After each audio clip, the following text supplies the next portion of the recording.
Okay, g'day and welcome to the Forbidden History Chronicles. You're here with Ninja Cat 111 and Dezert-Owl from the Forbidden History series YouTube channel. If you haven't checked it out, please do. It's amazing. It really is. All links are in the description. Hi Lynn. How's it going? Yeah, I'll check out the song after the Chronicles. And I'm going to play something that I made quickly. That's why I was running a bit late, because I was transferring it to the computer. Yeah, so you'll see it. I don't know when I'm going to play it, but you'll see it.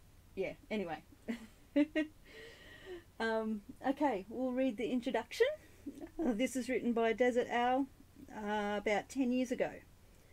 And it sums up everything that's going on today. It's called The Signs of the Times. In essence, Desert discusses the history of the world and how the unseen hand has been running it from the very beginning of time.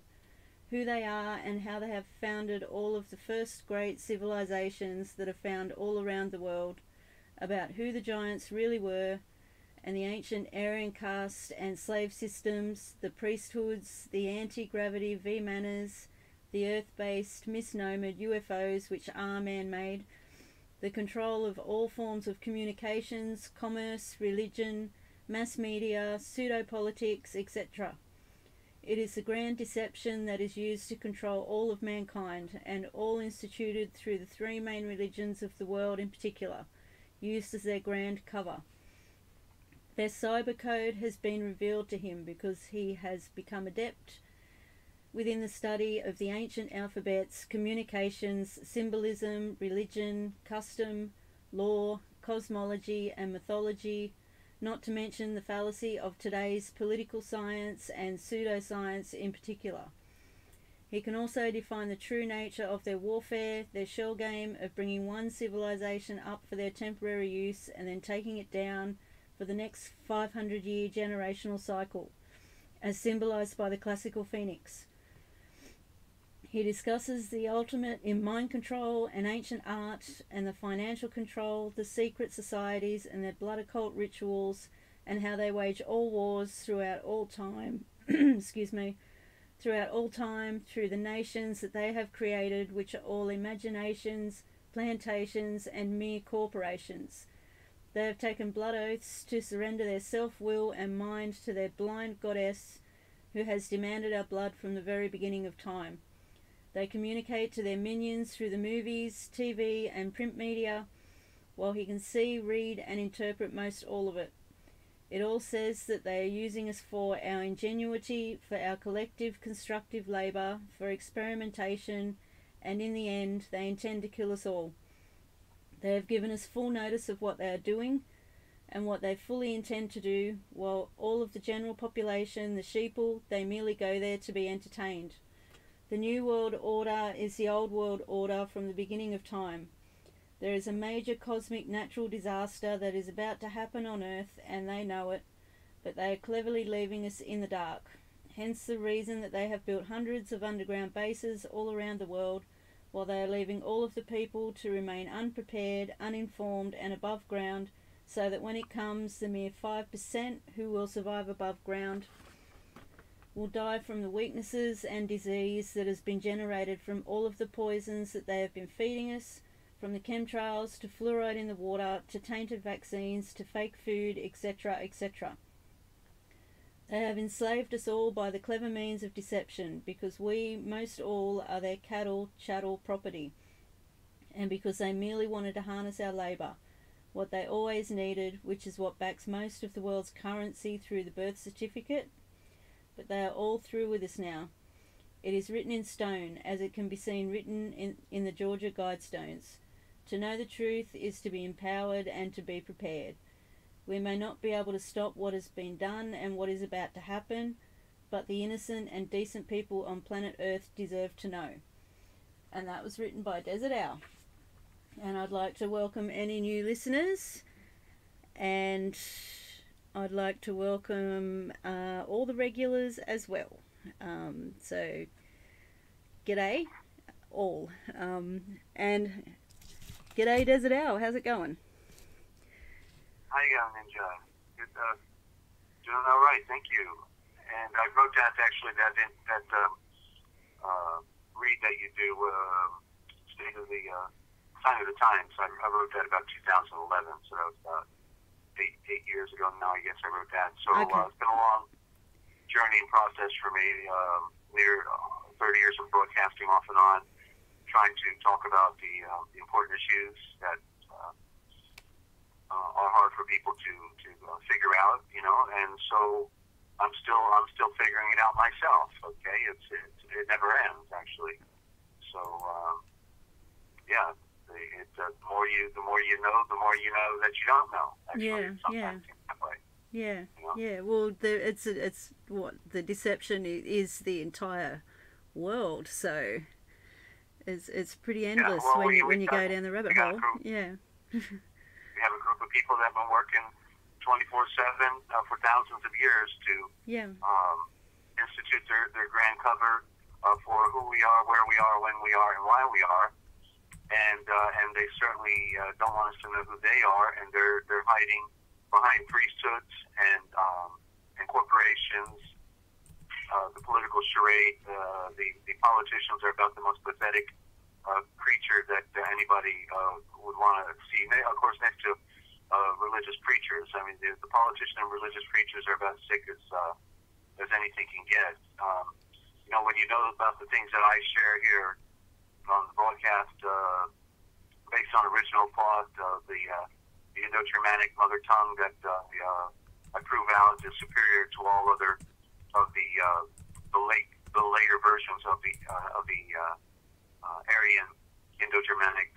You know, these people get paid big money, you know, to cover these things. These preachers, you know, they make $100,000 a year, fancy car, home to live in, and you know, and I've had to do this without a job because I couldn't have a job and do all this type of research at the same time, and then live by going to a food shelter, food pantry, and hoping that you know, the people will come forward and support this type of work.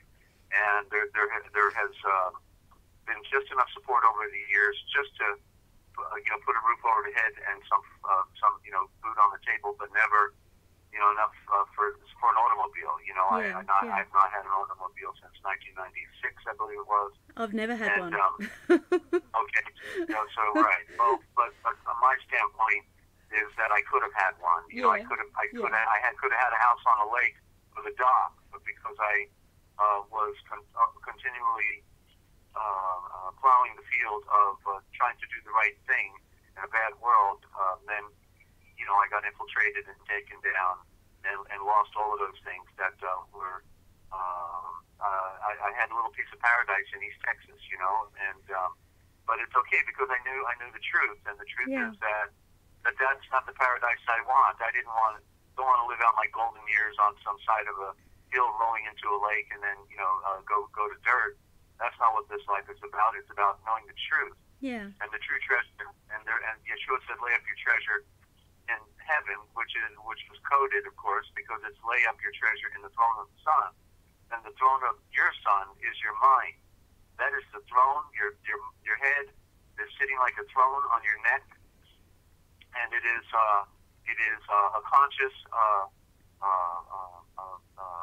creation of a superior order that most people haven't figured it out yet and identified with it. It is in other words, if we can look at it in a metaphor, and what soul means is that it is a star. Your head is a star, and it needs to be lit upon fire, the same breath that breathed into the sun, that ignited that gaseous orb of atoms, that great, unbelievable mass of atoms. We can't begin to describe how many atoms are within the sun. It is beyond number.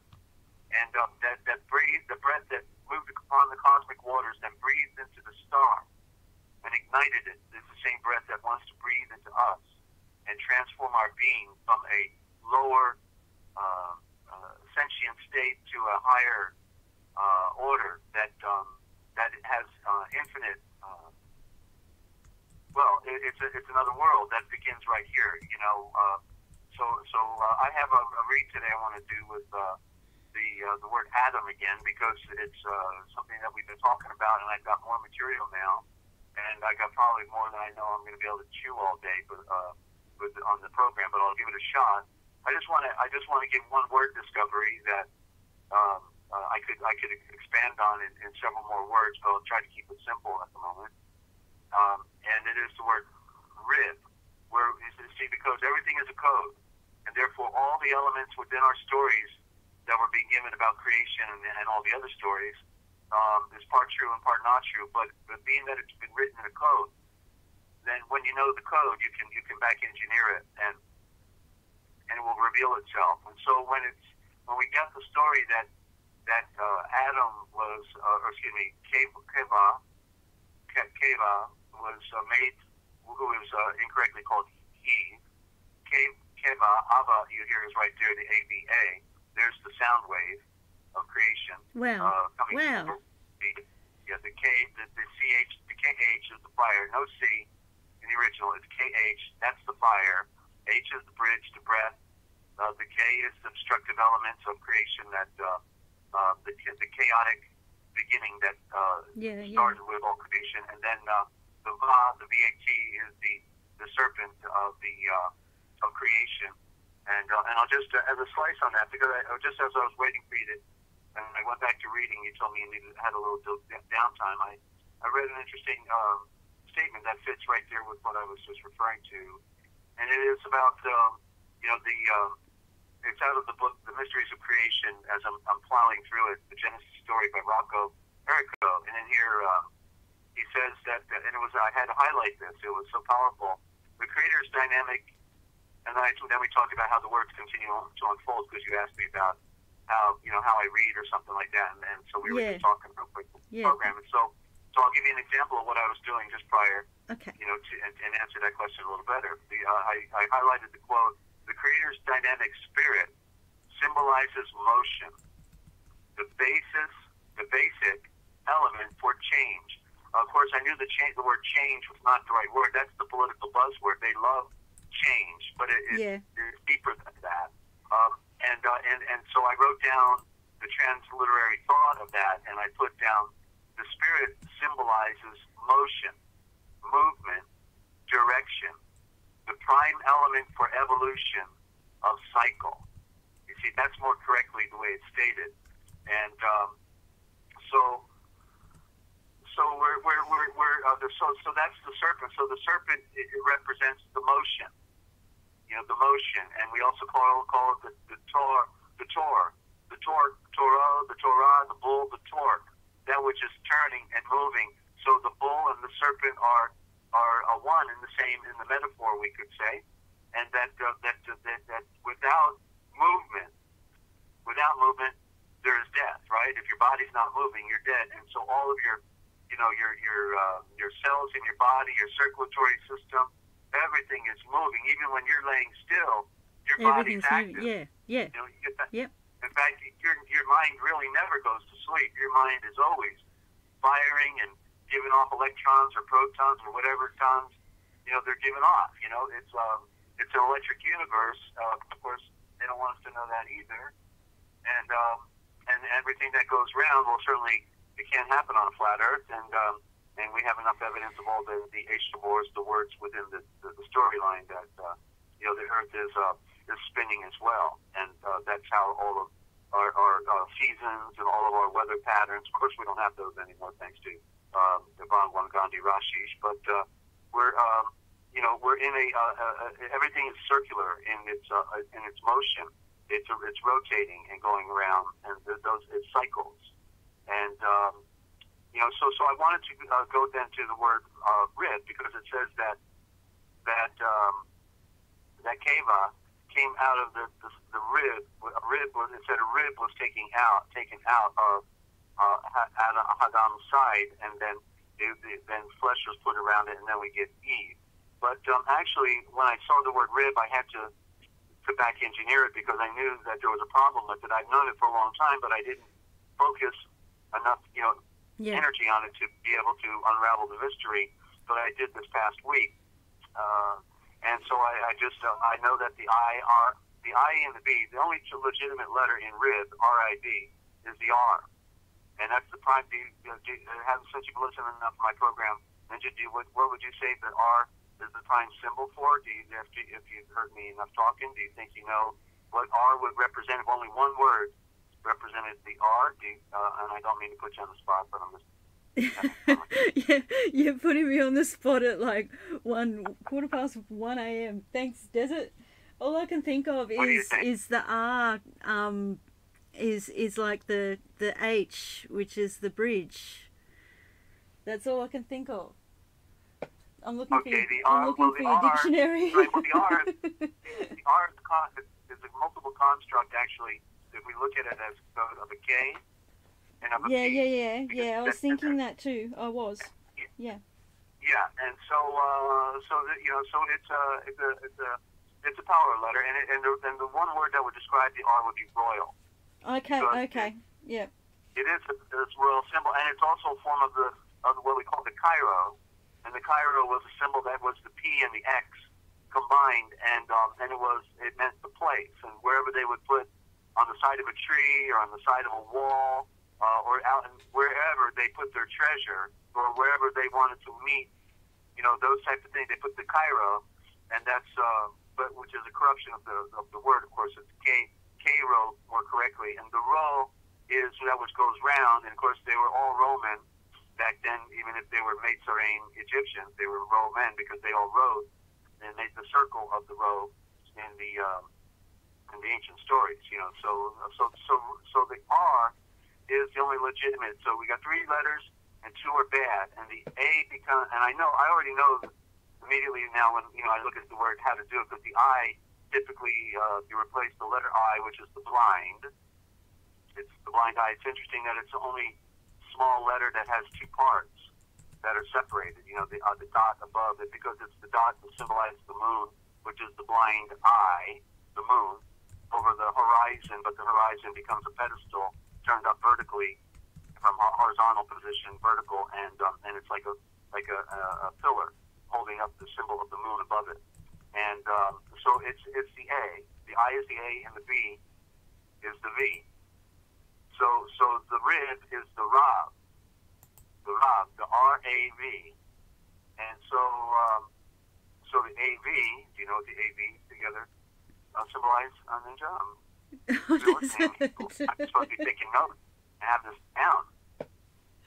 I know. I should have this. Right down. It's not fair because you've been under a lot of stress. So I know that you're not being free. Really slow with everything that's been coming your way. I just wanted. Can I just say, since you mentioned that, I noticed today was really bad. It was a really bad day. And I did notice that it's taking its toll physically. For years I haven't felt my stomach in a knot, and that happened today, and I noticed that my memory is scattered, it's scattered. And I've always had an excellent memory, and so I apologize. All right, well, but so that's okay. No.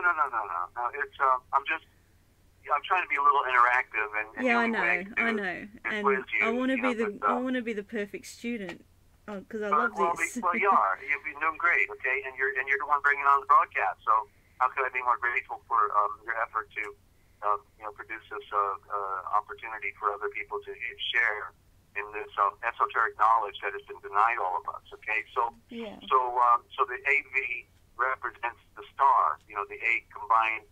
The V is right below the A. That's why the A has a cross member. And what we call a truss. In construction, it's the roof. Sorry. It's an attic, and so the AV is the symbol of a star, and so you have the pyramid coming down, and then the V is the pyramid in reverse because it represents matter, and so the RAV, and so literally it was that Keva was made from the Rav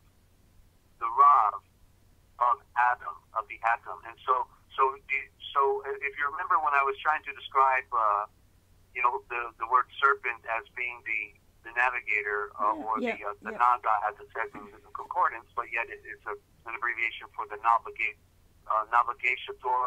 The navigator is the navigator, the one who knows the way back home, the one who was there from the beginning. While Yeshua made all things, he named all things, and then it says that he was more subtle.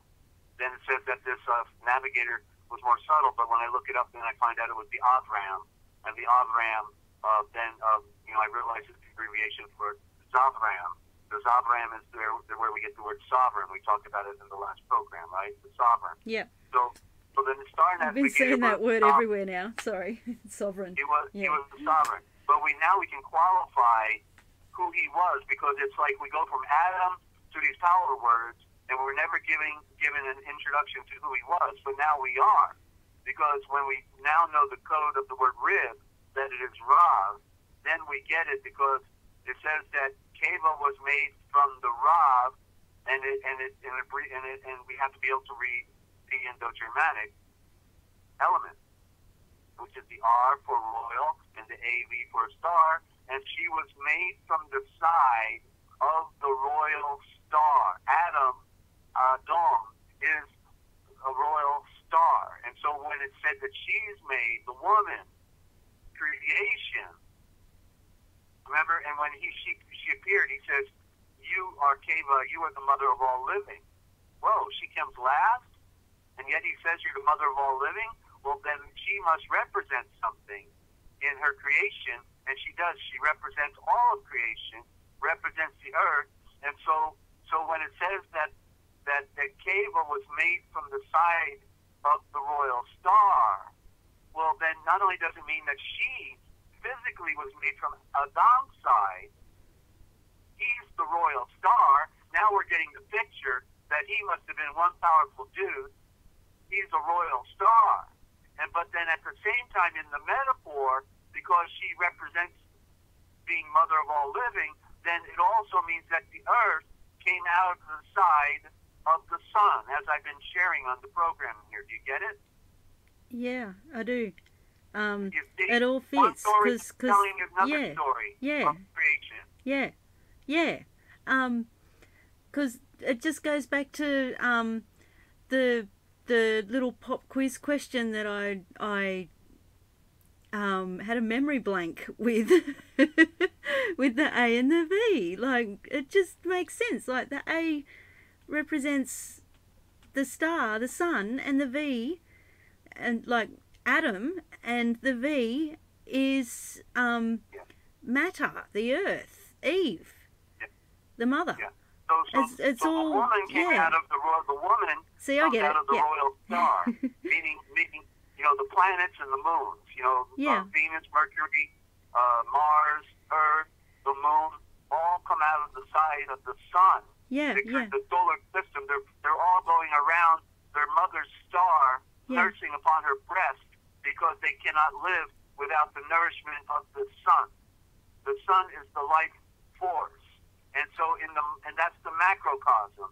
So in the microcosm, then we have a nation, who we call a man, a creation, of lower form, but yet he's of a higher form.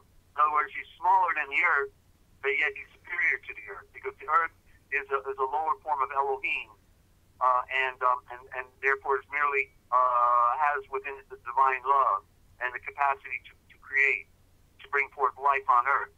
But then this higher creation, and this is where the term the jealous God comes from in the Old Covenant, because the feminine aspect does not want to set free the spirit. He wants to keep them earthbound in this great mystery of the Elohimic creation. So I don't want to elaborate too much, because I got to go with the dictionary of all scriptures and myths on Adam. But I wanted to show how that this code is so significant to know the reforms. What they've done, is the trick. As I was saying to you prior to the program, when we were talking real quick, Ninja, the bottom line and the true nature of what has happened with our scriptures is basically They have done such a hatchet job on it, with changing the words, changing the tenses, changing the genders, changing the things, putting things in, taking things out, that people actually in reality have never read the scriptures. They get a type of a story, the story of Joseph going to Meitzar. It's not Egypt, it's Meitzar. So they switch those words out. But the basic stories are true in their elemental form, but yet, just like the word Edom is Adam. We'll never get the picture unless somebody tells you, and it's relevant because it was called the land flowing with milk and honey, and the milk is what introduces you to the honey. And if you can't read the milk, if you can't drink the milk, and it's not in its original form, then it must be poison. Then it must, instead of give you life, give you death. So it's relevant to be able to know the meaning of these words, to know the original words, just like the Sea of Galilee was the Sea of Gennesaret. There's the word Nazareth right there in the word. Those who came down, the sky gods who came down with the light, the Aryan race.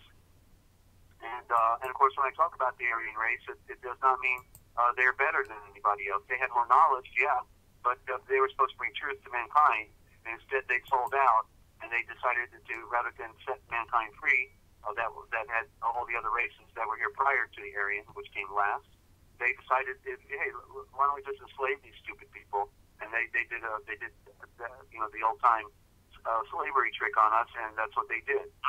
So and I can hear my voice going. So anyway, the royal star, Adam is the royal star, and he as he comes down as the first Aryan, the first made before anything else on earth was made, other than the land and the water, was here. The fiery magma, the fountain gushed forth, and there was a volcano, and he is formed from the fiery magma, then taken up to the throne of the sun, which is the atom, falsely called Eden, the garden of the atoms of creation, the source of creation, the source of all life, the house of the spirit in the symbol, in the metaphor.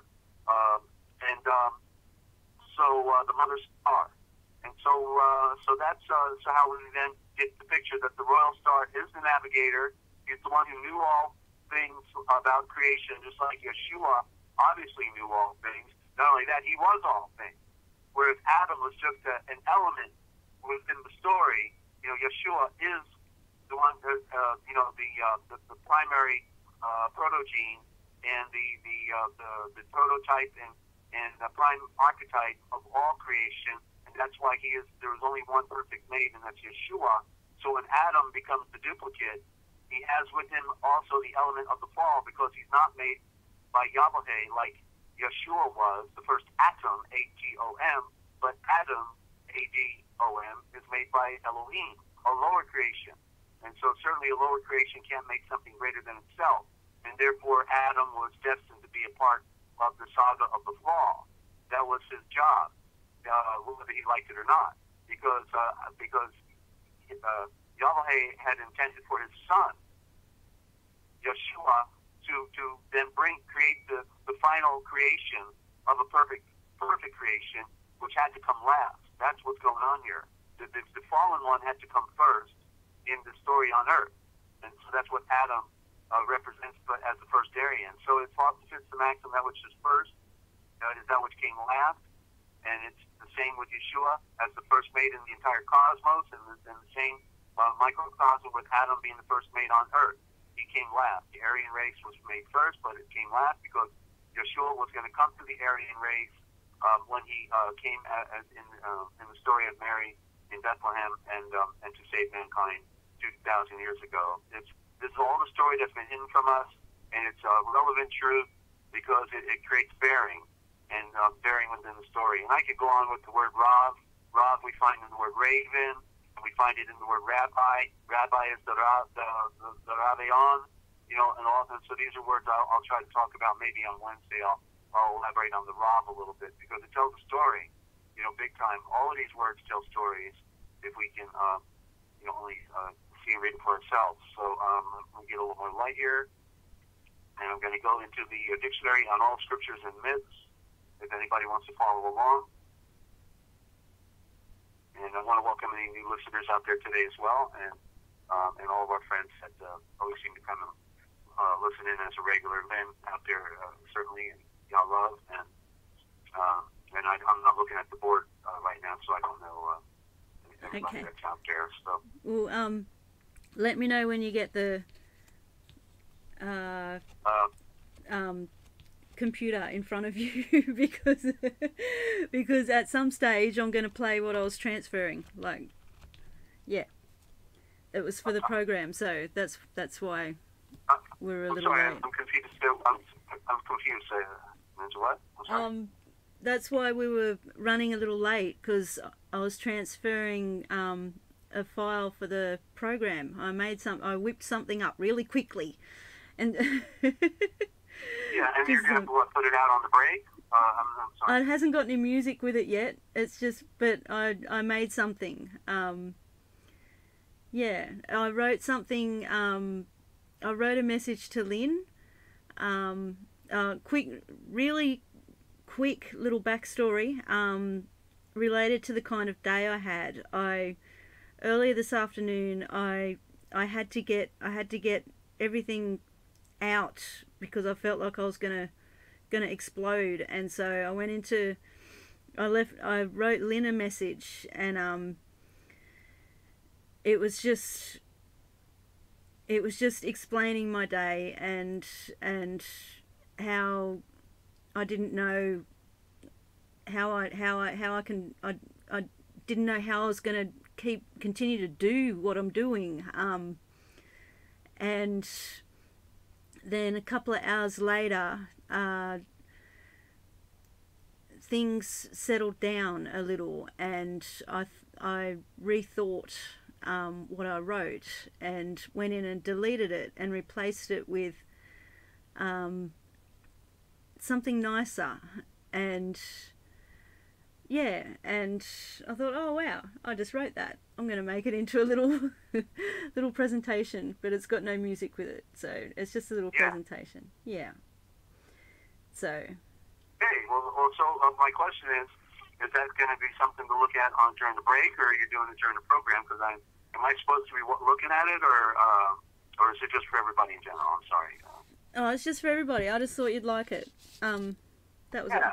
Well, you've been doing a great job. I like everything you're doing. It's been fantastic. Oh, thank you. Yeah, it's just it's got no music with it, so it can't be the break. I'll use one of the other ones for the break, but yeah, I can just put it on in the background. I might as well put it on now since we're talking about it. Yeah. Real quick, give out my contact information because I got to make some more throat medicine here real quick. Okay, that'll give me enough time. Okay. Okay, Dezert-Owl has his own channel, but we are broadcasting from this one for now. And when Desert gets his channel going again, we'll be alternating.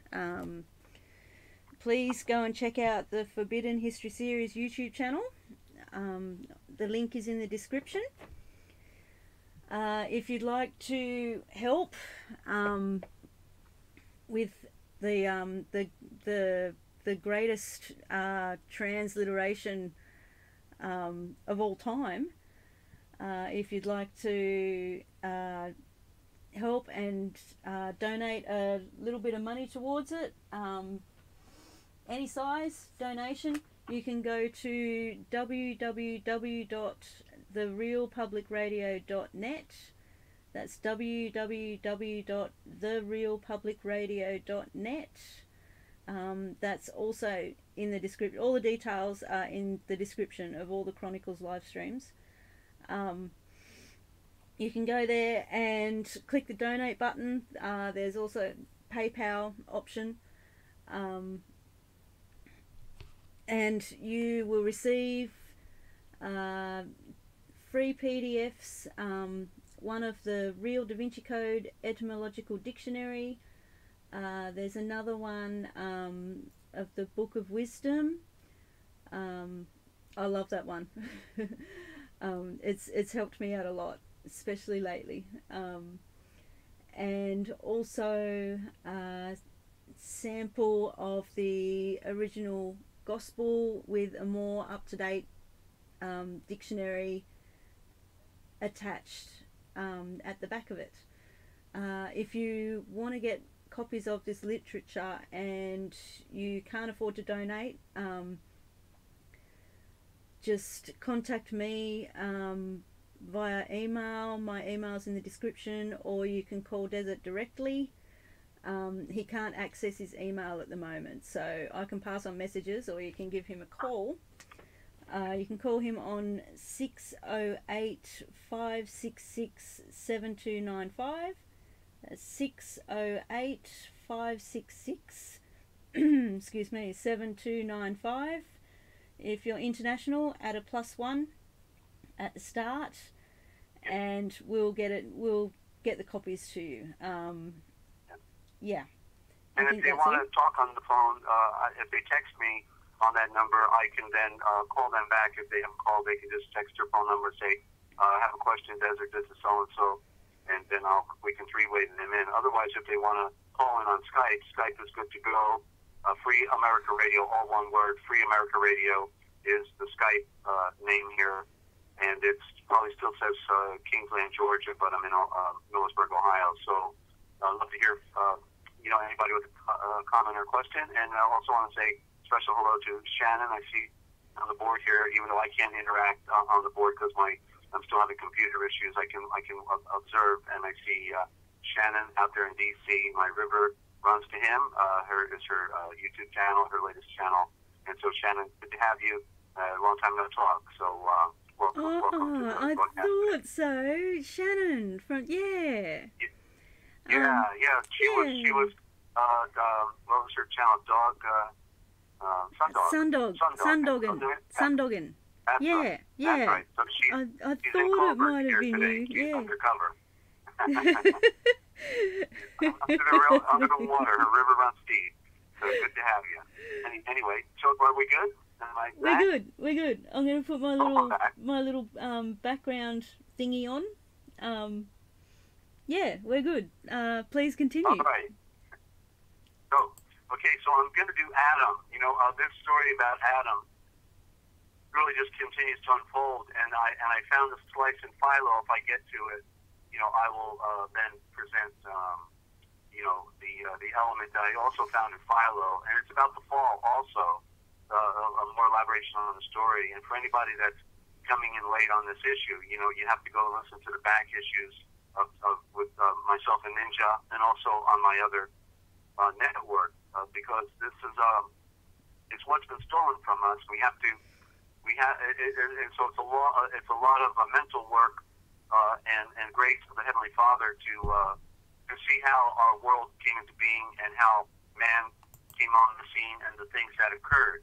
And certainly the ones who wanted to conquer the world, we find, as we found the story in the books of Enoch and others, then we know that they worked overtime to deceive us. And we see them today, most especially in the guise of the Vatican and in the Jewish banking and in the royal families of Europe, especially the Queen of England. I wonder how come they never call Prince Philip the king, because the Queen is a symbol. She represents the Luciferian occult, and that's why. And the stars the X and the cross on the British flag is ground zero right there outside the Vatican, where they got the obelisk. It's the X and the cross, all superimposed on each other, and we have to read the symbols because they're telling us who they are right in our face. But everybody, we were not taught symbols, and yet Confucius said symbols rule the world. Signs and symbols rule the world, not words nor law. Words are the code that they work. That's the Lucifer is the Lu cipher. You see, the cipher is the code. The true Lu means true and protector, and so Lu cipher then means the true code and the true protector code, because they're working under a code, a code of colors, a dress code, a military code, codes of words, and so this is what has been orchestrated over a long process of time. So certainly we have a right to go back home. We are actually we're the occult, like to call themselves light creations, light beings. Well, it is true that all creation came out of the light, but they're steeped in darkness and occult ritual And occult means to hide the light. So they pretend to be the light, but they're of the darkness. And so for us, in this world, because we've been so far removed from that light, and we've been made so much a part of the world and indoctrinated and addicted to the things that are the illusions, addicted to the television, addicted to food, addicted to to sex, addicted to partying, addicted to whatever, alcohol, or this is what has separated us from the greatness, because there is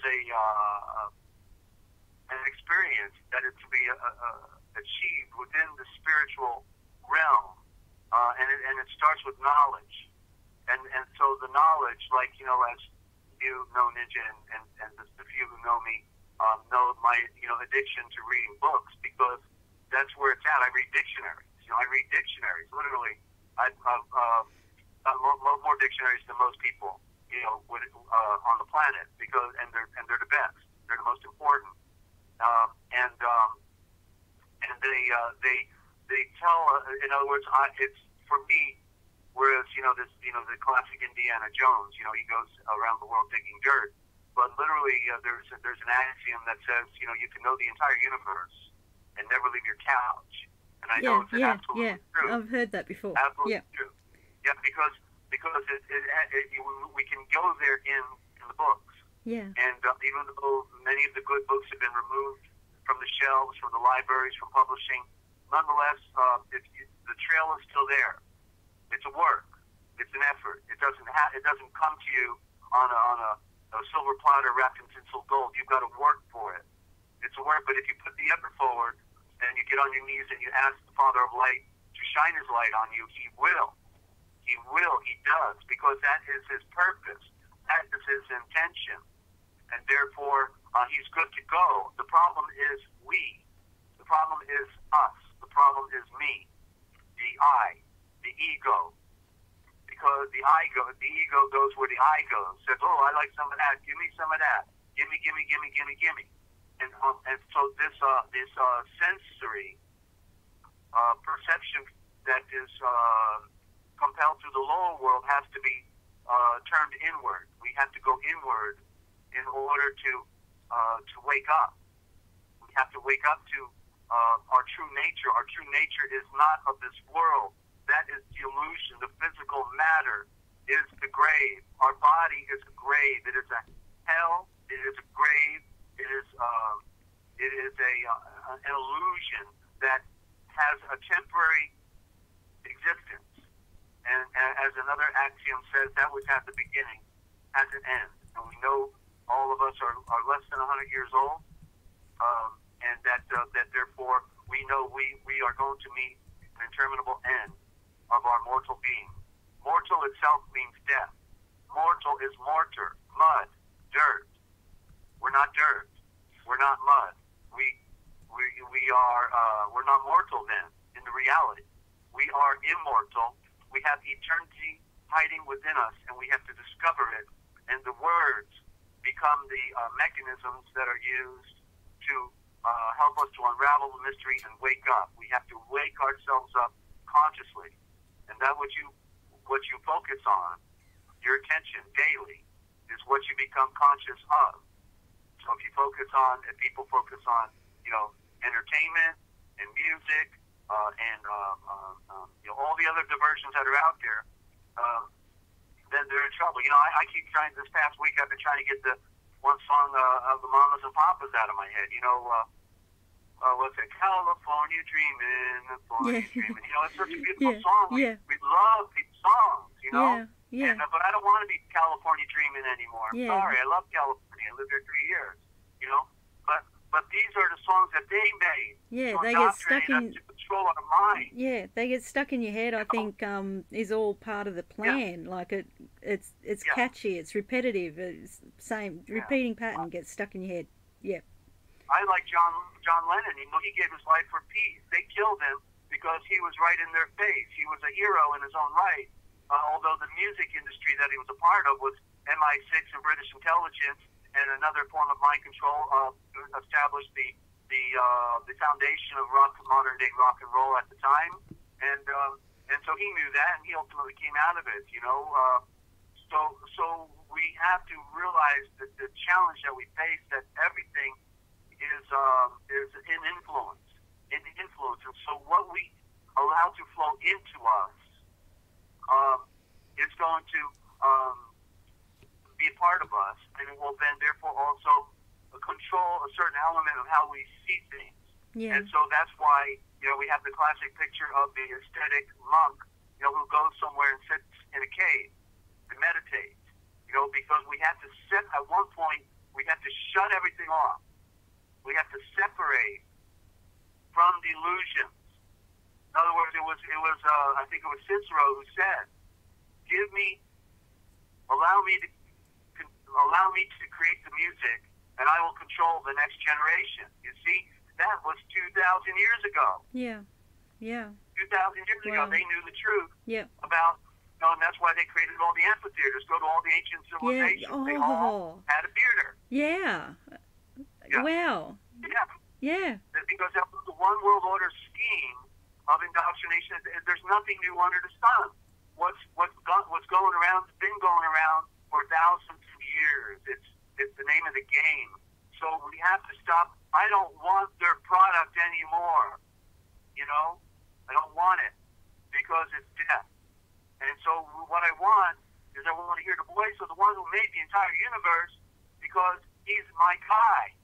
He's the one who made me, and therefore I better pay attention, because I've got limited time to figure this stuff out, or I'm dead. Yeah. And I'm still in the grave with Yeshua, and I'm not the proverbial Lazarus come forth. What is off? The visionary of the night who sees ray of light come forth from the grave. I'm still buried with Yeshua, still unraveling the mystery and working on the self, overcoming the self, the thing that my parents had done to me. A half a century ago, the way they, not that my parents were bad people, but nonetheless, what I find interesting is that even when your parents, who were divorced when I was 6 months old, each lived in the next town, never talked to each other, but they never talked to me either. It was really bizarre. And how they just neglected me. I was a free-range chicken. Everything I learned was from my friends. And so that was bad enough.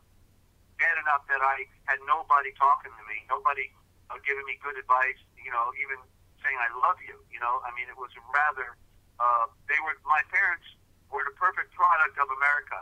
They were the true Americans that were just fed all the bull and bought into it. And what were they?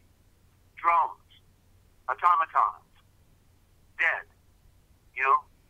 They didn't know who they were. They didn't know why they were. They didn't know when they were, and they didn't know how they were. And all they did was follow the mechanisms that had been pre-programmed in them in order to live a functional life as an animal, and never to be able to consciously transcend thinking as to the potentials that really existed within our universe of who we really are, and what our real objective here is on Earth, which is to unravel that mystery. That's all that matters. Nothing else. We can go out and have a pizza. We can go out and have a beer. I wouldn't go to a bar. I'd have a beer at home myself if I had a beer. But alcohol is not evil. It's a matter of how we use it. Yeah. And how much we use it, that type of thing. And so everything in moderation. So I'm getting long-winded here. So let me try to move on and get with the program. And by the way, you are tuned in right here to Ninja Cat 111. The Forbidden History Chronicles is what they didn't want you to know that we tell right here. Isn't that right, Ninja? That's right, does it? Yeah. Yeah. And again, anybody in the book, that's the Dictionary of All Scriptures and Myths, I'm going to be reading from the definition of Adam. So you can go to Adam, A-D-A-M, and we'll start with the lower aspect. All right, thank you. And so Adam, the lower aspect, the symbol of the lower mind, energized from the desire plane, but receptive of impressions from the higher nature. This is the fallen mind, Adam. So we're capable of interesting. In spite of all the other negative programming, we have one program in us that is great, and it's pre-programmed to receive the higher truth. Although the irony is, that not many people care about it, and they're not going to go. And they're actually happy, just like the occultic psychopaths that are running our world.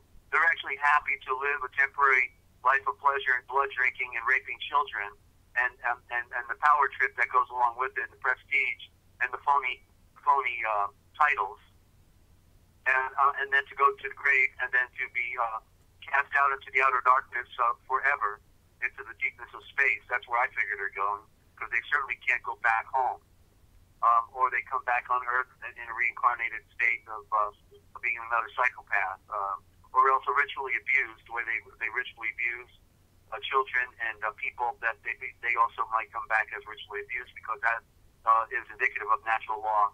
And but that's not our concern. That's the concern of the great Father who made all things. Ours is to unravel our mystery. And so I'm going to continue now. We must consider that the man, the Eshan, who was formed of earth, means the mind, which is to be infused into the body. Okay.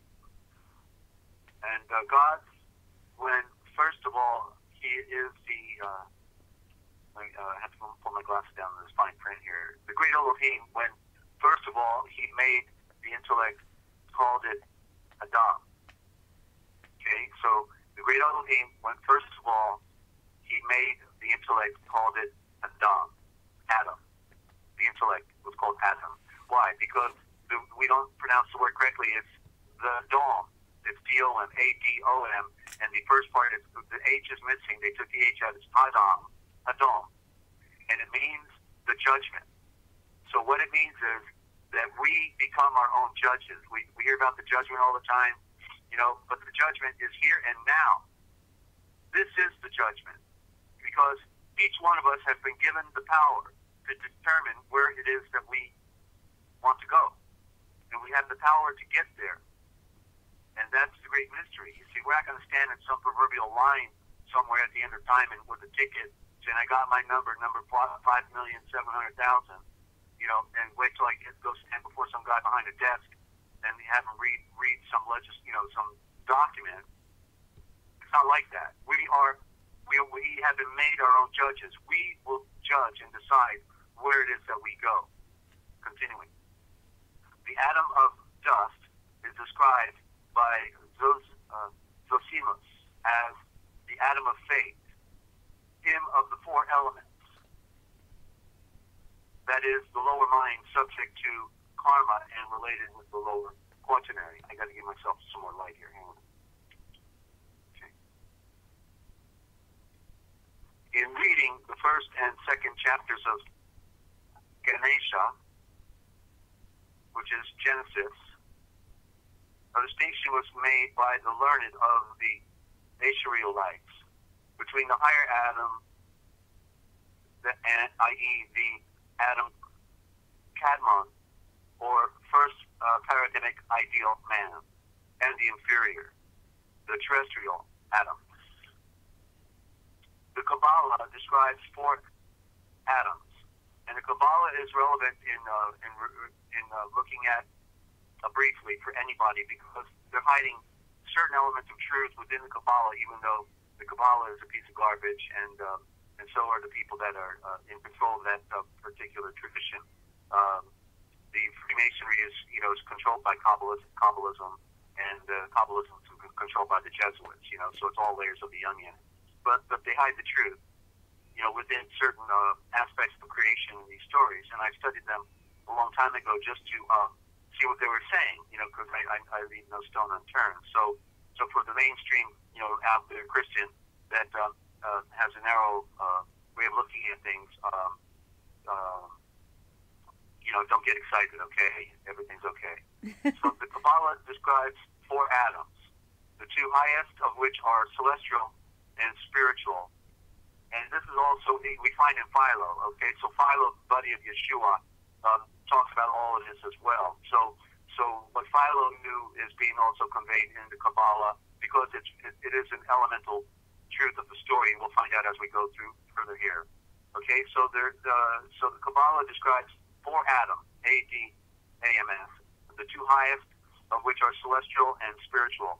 The 3rd atom is terrestrial atom, made of the fiery magma, and placed in the garden of the atom, that's falsely called Eden. That's the sun. He was placed here because there was nothing on earth when he was made but the water and the land and the fiery magma. And he was taken up to the Garden of Atoms.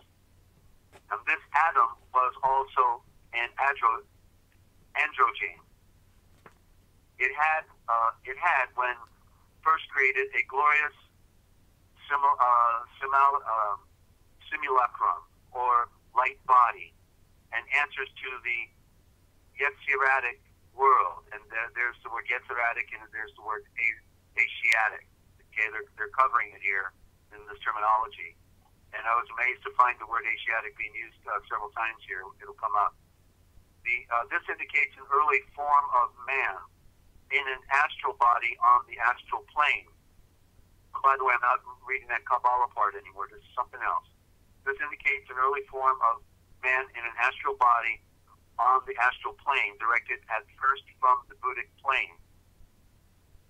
And it has Eden in parentheses here. The Buddhic plane, the Buddha is the great flower in the sky, represented as the sun, the great logo. Another quote, the 4th atom was the 3rd atom, as he was after the fall, okay? After the fall, after he comes out of the atom down to the lower plane, when he was clothed with skin, flesh, nerves, and so on. This answers to the lower nefesh, which is also pronounced nafsha, which means the self. Okay? This answers to the lower self. And guf, I'm not sure what the meaning of guf is. I didn't take time to look that up. It says here, that is the body, united. Okay? He has the animal power of reproduction and continuance of species, and also answers to the Asiatic world. There's that word Asiatic again. It's spelled A-S-E-E-Y-A-T-I-C, so it's A-C-Yatic. The Yatic, A-C, so it's like a code. Literally, the guy's putting it here as if it's a code because Asiatic, we know how we spell that on a map, A-S-I-A-T-I-C, but here it's spelled A, big A, capital A-C, yeah. S-E-Y-A-T-I-C. You're jumping in, Linda? Sorry, I'm following, and I'm seeing it and reading it for myself. Yeah. Okay. Wow. Yeah, so it's a code. Asiatic is spelled in a very bizarre way here. Yeah. And I know that they're referring to the Aryan race. Continuing, but in him is some of the light of all the preceding atoms. Okay. The atom itself, remember, is made of light. The atom by itself is pure, because that's when it goes to the base element. The atom is the base element, which we can't even see with the naked eye. And if we remember the story about the atom, that if you had an 8-ounce glass of water, there are literally more atoms in that one glass of water than there are glasses of water in all the oceans of the world. What a profound, idea, recognition, mind, to wrap your mind around, this idea of the atom. That which is the smallest is like that which is the greatest. Sun symbolizes the atom. It is the garden of the atoms. Continuing here. This signifies man, Asham, as he is now encased in astral nefesh, an astral self. We are a cosmic creation, in other words, and physical kaf, a physical body, united. The atoms came together. They created. The ATOMs created the ADOM. And because we moved from the T, which is a symbol of cosmic creation and life and sacrifice, and to the D is the symbol of death. And so our atom, ADOM, has death ruling in him, and that's why he needs to be born a second time, a second born. Continuing, and living in the physical world of action, here's that Asiatic again, physical world of action, the Asiatic, but enlightened from his inner nature of mind and spirit. These 4 Adamic humanities stand for four root races, the last which reached the physical plane. This is known as the Atlantean race, the race which precedes the Aryan. Now, I cannot comment on this part here because it is rather an interesting end of that paragraph, that the Atlantean race preceded the Aryan race. And because I wasn't there, and I'm still looking at a lot of the enigmas within our timelines, and also with the ancient civilizations, I conclude there may be something incorrect here, because before the flood, I perceived that what they're calling Atlantis was the creation, the world creation of pyramid civilizations that went around the world. And then the flood destroyed the primary ones in the Mediterranean Valley. The Mediterranean Sea is the Great Flood, still on the map, 4,000 miles from the Atlantic Ocean to the Levant. And that the Aryan race was also the Atlantean race. Now, I can see that. And I talked about this before. So that's someone else's perception, and that's okay. And we'll move on from there. There's no need to belabor that. Yeah. And everybody has to see these things for themselves. Did you need to jump in, Ninja? Oh, no, I was thinking the same thing as you were saying it. I was going to ask you, wouldn't the Aryans be the Atlanteans? I was going to ask you that. Yeah, because the clue is that when people talk about Atlantis, they always say it was designed in a circle, sort of like the planisphere flat map. And that's not what it meant. It meant that it was a world global civilization, that the Atlantean civilization wrapped itself around the world. We see the primary letters AT represent creation in the alphabet, the Aleph and the Tau, so there's more to it, and that's where we get the word Atlantis, the Atlantic Ocean. The Atlantic is what rushed in. So Atlantis implies how this first civilization was destroyed through the Atlantic Ocean flooding into when Africa and Europe split apart, and the Bering Strait there became a gateway at the Atlantic Ocean flooding in and filling the entire Mediterranean Valley and destroying those first civilizations. Okay. Continuing on. Together they formed the great universal man. And the Kabbalah names man as the purpose of creation, and that's true. And the first step is the upper Adam, or the celestial man.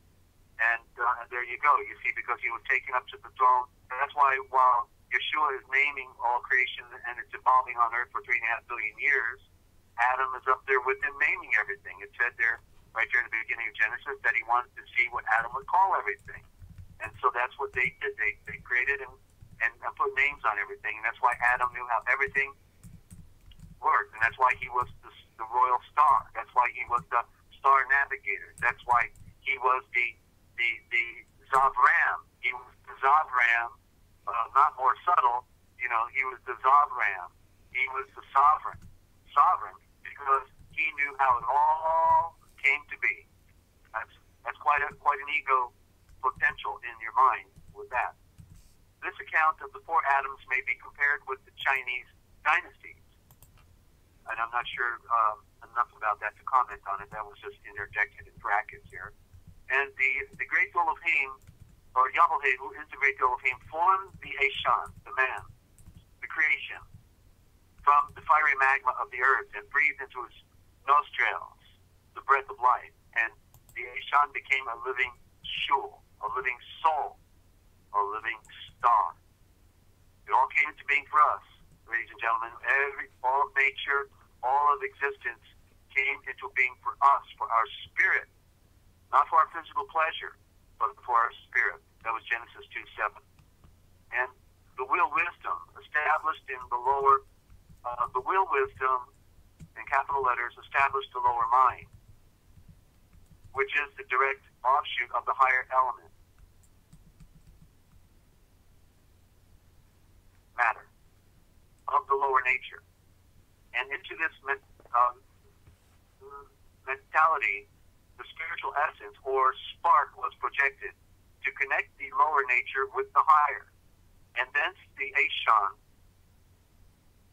the blood of the earth, man, creation. Manasseh telepathic being became a creature capable of independent thought and existence. And Yahweh, who is the great Elohim, took the Eshan and put him into the garden of the sun, the garden of the atom, the garden of the atoms, plural, falsely called Eden, Genesis 2:15. And the wisdom love introduces the mind into the higher plane of light projection, or starts the evolution through logic action. And now we're going to read about Adam, the higher aspects. And let me just take a... Can I ask you a question, or can Absolutely. Can I say something?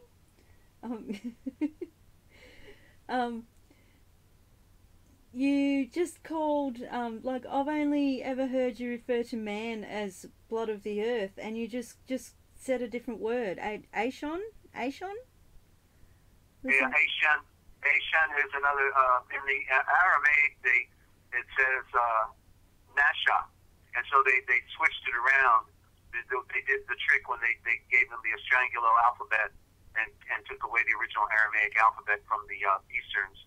That I'm talking about the Roman Empire. And so they gave them their version of their scriptures. Of course, that's what the Roman Empire did to us also in our Western tradition. So they did it to the East, did it to the West. And so in the Aramaic Estrangulo, it is Nasha. But they just move the N from one side of the word to the other. It's actually Ashan. And we see it on the map. The Asha Manor, and then the big map is called Asia out there in the east, but it had to do with the royal eye. It has nothing to do with the continent. It had to do with the royal eye that went down the Silk Road of the Aryans. So Ashan is another word for creation, or man, or blood of the earth. Man is a corruption. Man is moon. Okay, moon is Lucifer. So man means criminal and sinner in Old English. Man means worse than that in the Babylonian Talmud. Man is moon. It's a dead star. It's a blind eye. Okay, yeah. Okay? Cool. Please continue. Do I have your head spinning yet? Yes, you do.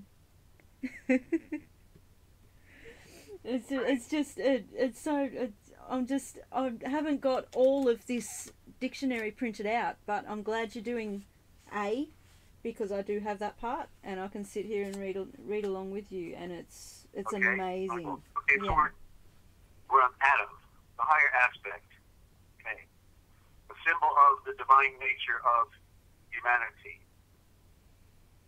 The archetypal man on the three higher planes. The great androgyne, the Hadam, the Ilaha, or Adam Kadmon, which includes, and look up these words on your own, of course, ladies and gentlemen, you can get a better picture, especially if you have the Dictionary of Scriptures and Myths. It will help you. And myth is not a lie, by the way. That's a misused word. And a fallacy is a lie. A myth is our ancient tradition, ancient story, our mythos. How we got here is based on our foundational truths. Okay? So the story, which includes in itself all the ideas and all the content of all the prototypes of the existence. The existence is. The first Adam is considered as the first distinctive beginning in the finite, and therefore is the sole occupant of the Asiatic world. And again, they put the word Asiatic in the code, and so it's just so obvious they don't want us to get the picture of the word Asia, which means royal eye. Yeah. You know? Yeah. It's quite a switch out that they've pulled on us. This signifies the macrocosm, or fullness, which occupies the plane of Atma and the Buddha, the world of emanation, the Asiatic, again, the Asiatic. Okay, so that's a power word. These are the words to be looking at and to study. Let me make an adjustment here. Trying to keep my phone close to my face, and read at the same time. And I've got a stack of books in front of me with my phone on it. bit of juggling going on. Yeah.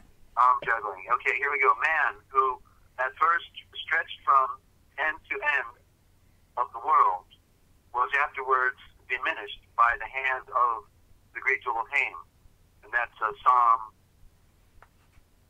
139:5. And I'm going to read that because I looked it up when I was reading this earlier this morning in preparation, and it's a rather interesting read. I'm going to do it from the King James. That's Psalm 139. And I'm going to read the entire psalm, actually, because 5, it's better than just reading the verse. I've already got the page tagged. 39. Okay. Where we are, 39. Sorry. Okay. I glanced up at the chat for 1 second and lost track. Okay, can I continue?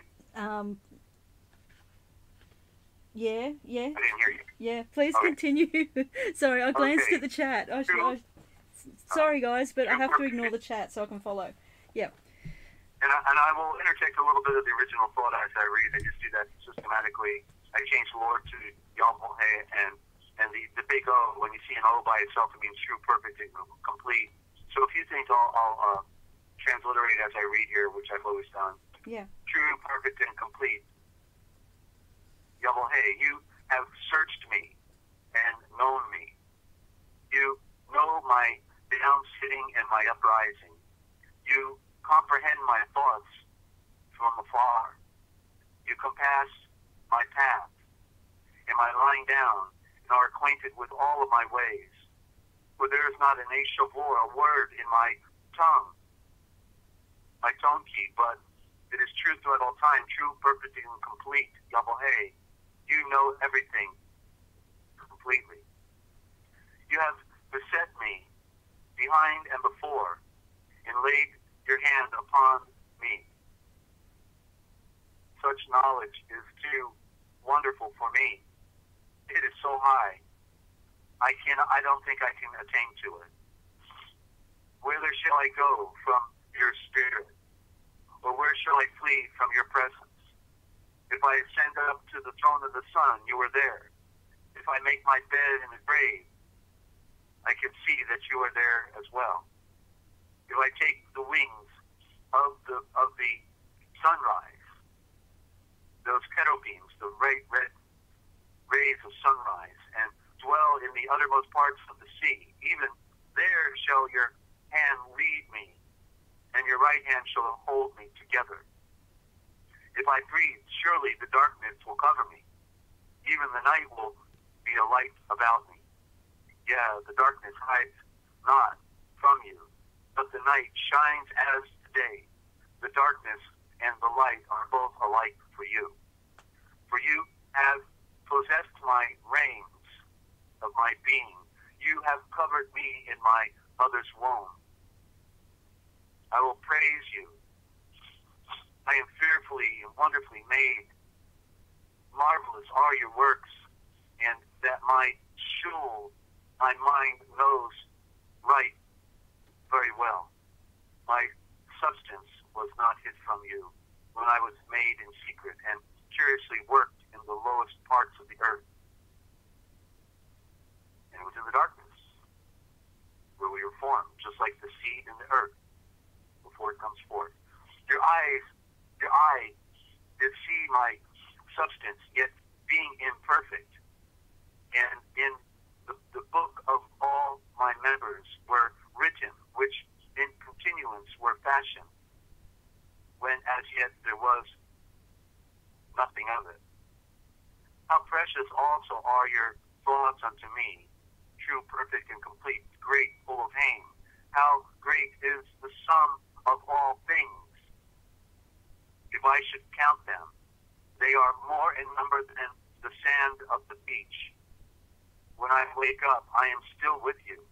Surely you will slay the Vakeresh, the wicked, true, perfect, and complete, great, full of aim.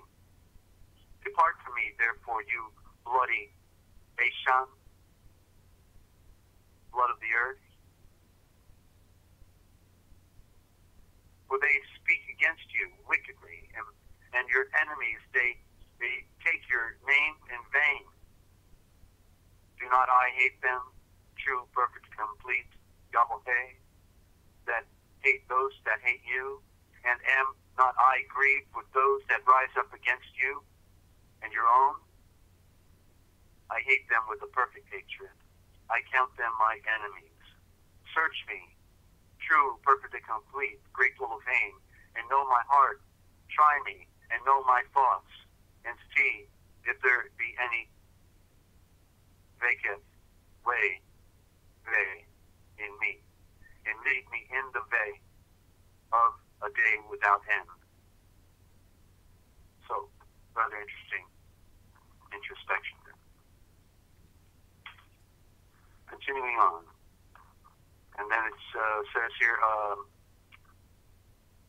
I don't know what this work is, so I'll pass that on. And then see where there's also said that the first Adam extended from the earth to the sun. For it is said that he was created upon or above the earth. And that's what it was. He was taken up to the Adam. That's out of a book called Taylor, Sayings of the Hebrew Fathers. This indicates the archetypal Eshan, creation, the blood of the earth, falsely called man. On the upper plane, the macrocosm, the sun atom, from which the microcosm, the atom, both existing above and in lower creation, lower nature, Elohim, earth.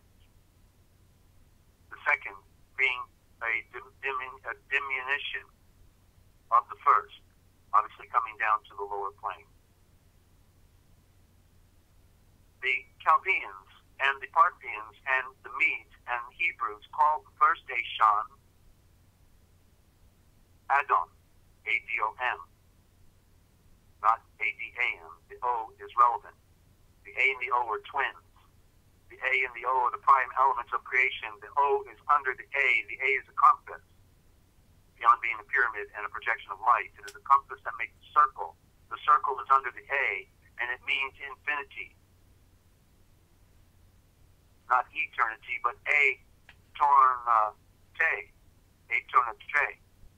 It turns continually, going round. So the first man is called by us Thoth. We see that in the Mediterranean tradition. Thoth being falsely called as Egyptian. The Egyptian Thoth is thought. They're telling us, but we don't get the picture. It is thought. That is the first man, is mental. And by them, Adon, as I said, it means judgment. Thought is judgment. And that's what Adam had to do, and he blew it. Not giving his true name in the language of the Malak name, the royal messengers, but naming him symbolically according to his body by the four elements. Zosimus. That comes from G.R.S. Mead, C.G. Hermes. The suggestion here is to give to the symbol thought, its highest meaning. That is, the atom Bude, mana. Okay, the atom, the Bude is the atom is the sun. It is a flower that's called the Bude. The eye is the bud, and the manas is the fruit that comes down, whether it's intellectual, the hand of Yahweh, the great Elohim, into our thinking, the rays of light that come down to enlighten us, or whether it's the food for all creation. That is the Atma Bude Mana. That's what it means. The atomic Buddha. Without the sun, there is nothing.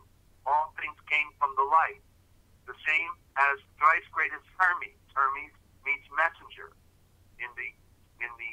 He's also known, as Apollo? No, Mercury. Excuse me. Mercury. In the other tradition, it just means messenger. It is that star Mercury is symbolic of Yeshua, the messenger, the one that's closest to the sun. You see, that represents Yeshua, closest to the sun then in that metaphor representing Yahweh, the spirit that breathed into it. You see, these are the pictures that have been removed from our thinking so we can never get relationship. therefore, Thoth stands for the archetypal man. Thoth stands for the archetypal man, which has its reflection in the lower quaternary of the four elements. Remember, the other day we talked about what's that when we went to school, Ninja, they said we only had 5 senses, right? They lied to us, right? They did, yes. What was the sixth sense? The mind? Reason. Reason. That's right. I said the mind last time too. That's right. That's stuck in my head. You're close enough. Yeah. It's the ability. It's a sensory. It is a sensory organ that allows us to do all the other elements as well. But yeah. the one that is etheric. Yeah. That is beyond the physical is the sense of reason, the ability to know anything. And that's getting taken away. Yeah. Judgment. That's getting taken away from us, and that's deliberate. Yeah. Yeah. So you see, so that's the and therefore, since it said that everything was made in 6, right? 6 is creation. Therefore, we know that there are 6 senses that we have, and the one that they hid from us was the most important. Yeah. And that was not beyond the animal itself, because the animals cannot reason. Only we can reason. That distinguishes us from all of the other animals. They've got 5, we've got 6. And I guess that's why they like to put their Gota Mendes in the 5-pointed star, because they're just animals at heart, whereas we are of a higher order. They claim to be the light, but they're of the darkness, and all their behavior and action is evident of that. And it's undeniable. So let me take another sip of my throat tonic here. And where are they tuned in, Ninja? To the Forbidden History Chronicles, with Ninja Cat 111, and you're listening to Dezert-Owl make history, from the Forbidden History series YouTube channel. All the links are in the description. I urge you to go back on Desert's channel to June 21st last year, 2018. He walks you through it, what he's bringing to you here, and makes it easier to understand, so that you can follow where we're at now. Yeah, it's amazing.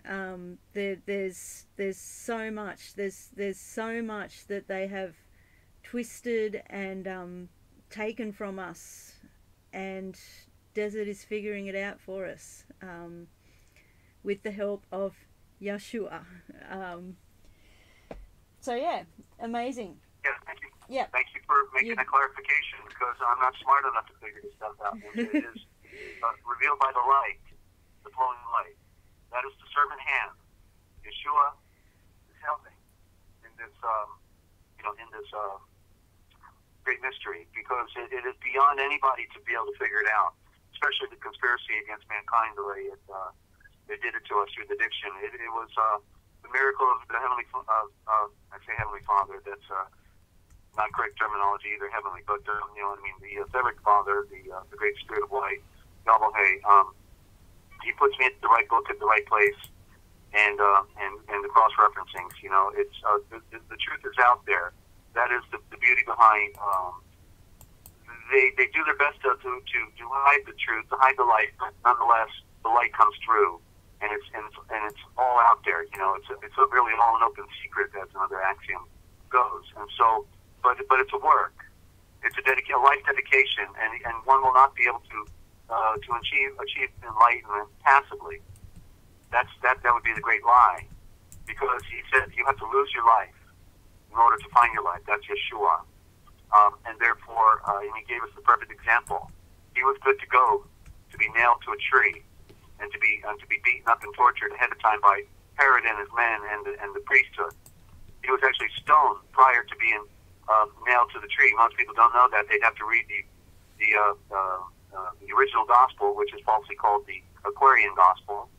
The original gospel, and we find out they dragged him outside the gate and stoned him first, and said, "Wait a minute, no, hey, stop stoning him. We got Herod's men running with their little spikes, and they're going to nail him to the cross. So let's do it." So he was stoned, and most people don't know that. So it's and so he was showing us, you know, the surrender, the perfect surrender. That's what it is, a perfect surrender to higher truth.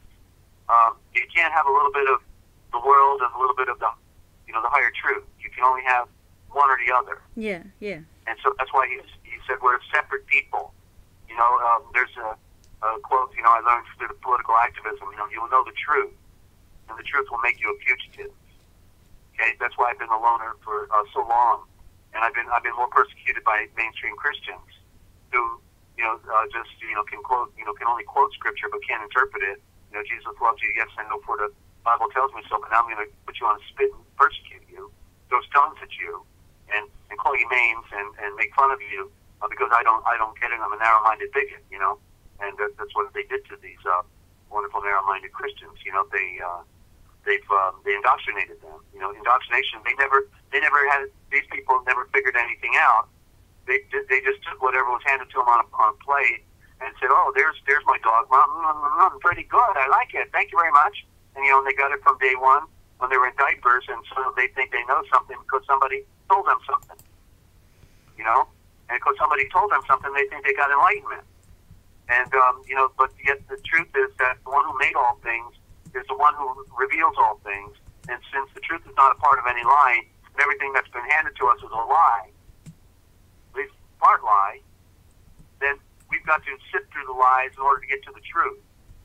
And that only comes through a divine intervention, because the work was over time in deceiving mankind. It said in the scriptures that the beast system deceived all of mankind, deceived the entire world. What part of the entire world is lacking anybody? That includes everybody. It's all the religions, all of them. You know? And so only a little light, point of light, like out there in the nighttime, a point of light has the truth and has woke up to it. And then they find themselves surrounded by the darkness with that little point of truth. The truth is not a part of any lie. 1 John 2:27. Okay? So continuing on in the Adam, higher aspects, Philo, and we're going to read Philo in a little bit, Philo's ingenious insight of the two original atoms, one, the cosmic atom, and two, the earthly. The former is the cosmic, is the scriptural first man, who was made in the image and likeness of the great Elohim, of Yahweh. He is imperishable in idea or genus, perceptible only by the intellect, because he is spirit, invisible. And yet in all things, all around us, closer to us than ourselves. The latter is Ashan, man, as we see him now in the races of the world, imperfect and corruptible. Or should we say corrupted? J. Adelson, eminence of God, page 75. The whole universe was incomplete and did not receive its finishing stroke. That's where we find where Yeshua said when it is finished. That's when the creation was finished, when he said it is finished. Because he had to lay the foundation to restore man into being born a second time, to become a perfect creation, because the first one was corrupted and imperfect. Okay, so I'll try this again. The whole universe was incomplete and did not receive its finishing stroke till the perfect man had come to earth, who is the acme of creation and the microcosm uniting in himself the totality of being. He is the first atom, and he is the final product of creation, the perfect creation, man. He led the way. He came down to earth, spirit made into flesh, and showed us the way. The cosmic atom, who emanated from the atom, highest primordial obscurity, created the earthly atom, microcosm, macrocosm. Eckhart speaks of the Mashiach Christ as the representation of collective humanity, the ideal Ashan, man, the ideal creation, in whom all Eshan have their unity and reality, so that when a character or individual rises to the ground and reality of his essential being, he partakes of the Malaysiak and becomes one with him, falsely called Christ. And so, one with the great Ulhain, the great light. Make an adjustment here. All creatures that have flowed out of Yahweh must become united into one perfect creation, who comes again into the oneness. The atom was in before he fell. This is accomplished in the Malaysiak, the Christ. According to this truth, all creatures are one Eshan, one creation. And this Adam is Elohim. The Malaysiak, the seed of the sun. R.M. Jones, Mystical Religion.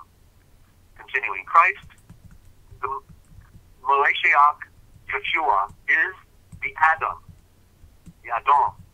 that the Bible talks of in Genesis 1, a nation of a perfect order or type. John Ward, Science Works. In the Clementine writings, Malaysiak is identified with the cosmic Adam. The first Eshan, Adam, became a living shul, a royal star. That's what a shul means. We are all royal stars if we know the truth, and we have to then put on that royalty, that dignity that was conveyed. Try this again. The first Eshan, Adam, becomes a living shul. The last Adam is a life-giving Esha Sphere, a spirit.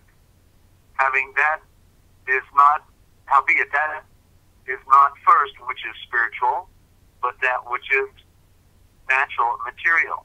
Then that which is spiritual. The first, and that's why we have to be second born.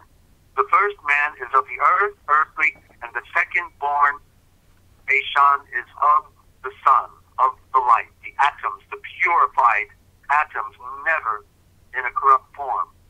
1 Corinthians 15:45 to 7, that doesn't make sense. Continuing. The transposition of the two atoms is explained in the text as referring to evolution, wherein the lower gives birth to a higher. And talk to mainstream Christians about evolution, that would be not correct. But it is an evolutionary process, a transition from one state to another.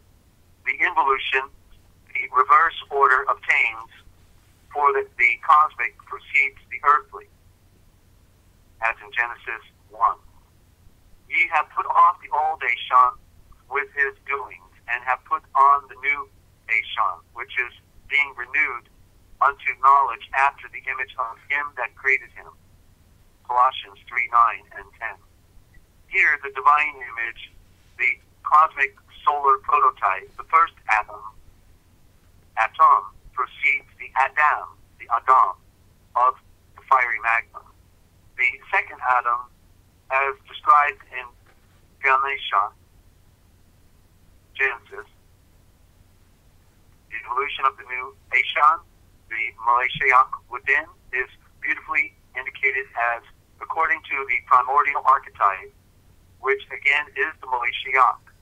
The new Eshan is, or the new man, is weak and little developed at first, but by increments of truth, love it, by increments of truth, he is gradually renewed and therefore restored or evolved after the perfect pattern of the Malaysiak is divine, that's travail, the three in the one, the tree of life, tree of knowledge, day without end, progenitor, until the two again become one. Whatever I attribute sinful or blind properties, darkness, and disputation dispositions and inclinations to our sunrise's earthly nature. I am speaking of it considered as a part of him in itself, as Adam, is the perfect man of creation. Yeshua is the perfect Heshon of regeneration, perfect in purity, in the anointing of truth, by being perfect in the victory of light. E. Irving, Collected Writings. It has been already established by no contemptible arguments from Scripture that the first Heshon may be properly referred to as Moshiach himself, and is no longer a type and representation and image of the only engendered, but has become actually wisdom and the Eshavor, the flaming sword, the word. For Heshon, having been composed like water of knowledge and life, hopefully wisdom has become identical with the very same untainted light which poured upon him. Whence it was that the royal messenger directly referred to the Moeshiach, the Eshavors that had been spoken of the Adon, 1 Corinthians 15:22. Mythodeos, the banquet, and so on. Humanity is divinity, self-limited, and is the divine and the eternal imply each other. If that which is divine is that which is uncreated, absolutely, which never needed a beginning and never will have an end, then there must be something in every earthly being which can only be thus described. R.J. Campbell, that's the spark of light that's hiding within everyone. In the image of the great Elohim created he Heshon, man, the blood of the earth. The great Elohim made Heshon like himself. The creation had made Heshon in the image of the great Elohim. Now, if we can comprehend the truth at all, it must be evident that before Heshon was made, the Heshon archetype existed in the mind of Yahweh. In some part of his perfect nature, there is the image of what the new creation was to be. Already before Heshon trod the earth, the earthly garden, in the high illumination of his new Elohimic light state, the pattern of the thing he is to be existed in the nature of him who is to make him. Yeshua is the first and the last. The first Atom, and then the last, which becomes the first again when he's on the tree and says it is finished. The first raised from the dead is the first of all creation, and he is that which comes last. And he is your creation, ladies and gentlemen. He is your creation. What you need to put on is great breath. Continuing. Before magma was fashioned and the breath was given, this humanity existed in the Trinity. The Trinity. Already there was a union of the divine Travain and earthly. And thus already there is the eternal Moeshiach, Christ. See how this exalts the earthly nature that we wear. In the center of the eternity of the great Elohim, there bursts forth into being the new life of the Heshon. The A is primary. The Shah is royal. The royal eye that comes down, the Heshon, that's what it means. The royal eye that comes down. You need to see and read things for yourself, ladies and gentlemen. What is the type of this life? I live where part and parcel of the everlasting Elohimic state. What if it be the peculiar illumination of one of the characters of that Elohimic state that he, the I, has worn forever, bound with his perfect state, the perfect archetype and pattern of humanity, of mind? At once, is not my insignificance redeemed? Every power in me grows dignified and more worthy, catching some of the importance of the eternal type that it represents. Philip Brooks, Mystery of Iniquity. And I have just a couple short ones on the Adam. This is Jewel, Adam, as we talk about the duality. A symbol of the union of the soul, of the mental and the Buddhic principles. That's the unfolding, the flower opening up, the Buddhic manas, the food of life, the divine logo, the sun light that shines. In the Dayel that's day, in the Dayel that the great Elohim created a Shan, the blood of the earth, in the likeness of the great Elohim made he him. Male and female made he them, and endowed, enlightened, and separated them. Aren't we a separate creation from all other creations, ladies and gentlemen? Well, the separation has to occur one more time, because everybody you know is basically dead and wants to eat you alive. And he called their titles Adon, and it's two words, and it means the dome. As you see the dome on a courthouse, the dome on the capitals, it means judgment. They were called the judges, the ones who were supposed to think and reason, meaning the dominant. The Adon means the dominant creation in the day that they were made. This passage refers first to the progeny of the mind, which are thought states which preceded successively when the mind came forth in its perfection as the image of the great Elohim. The mind is endowed with sparks of the eternal fire, namely the reason, there you go, and intuitive principles. Can't forget that sixth sense.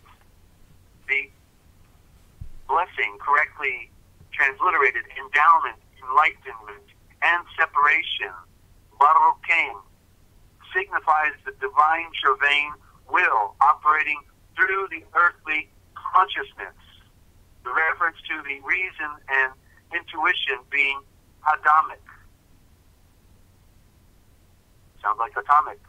Implies that the intellect is supreme over the intuition, first of all. Very often our mind plays tricks on us, does it not? And therefore, we have to be totally focused and put on that light through the Malay Shayak, through the operation of soul novation.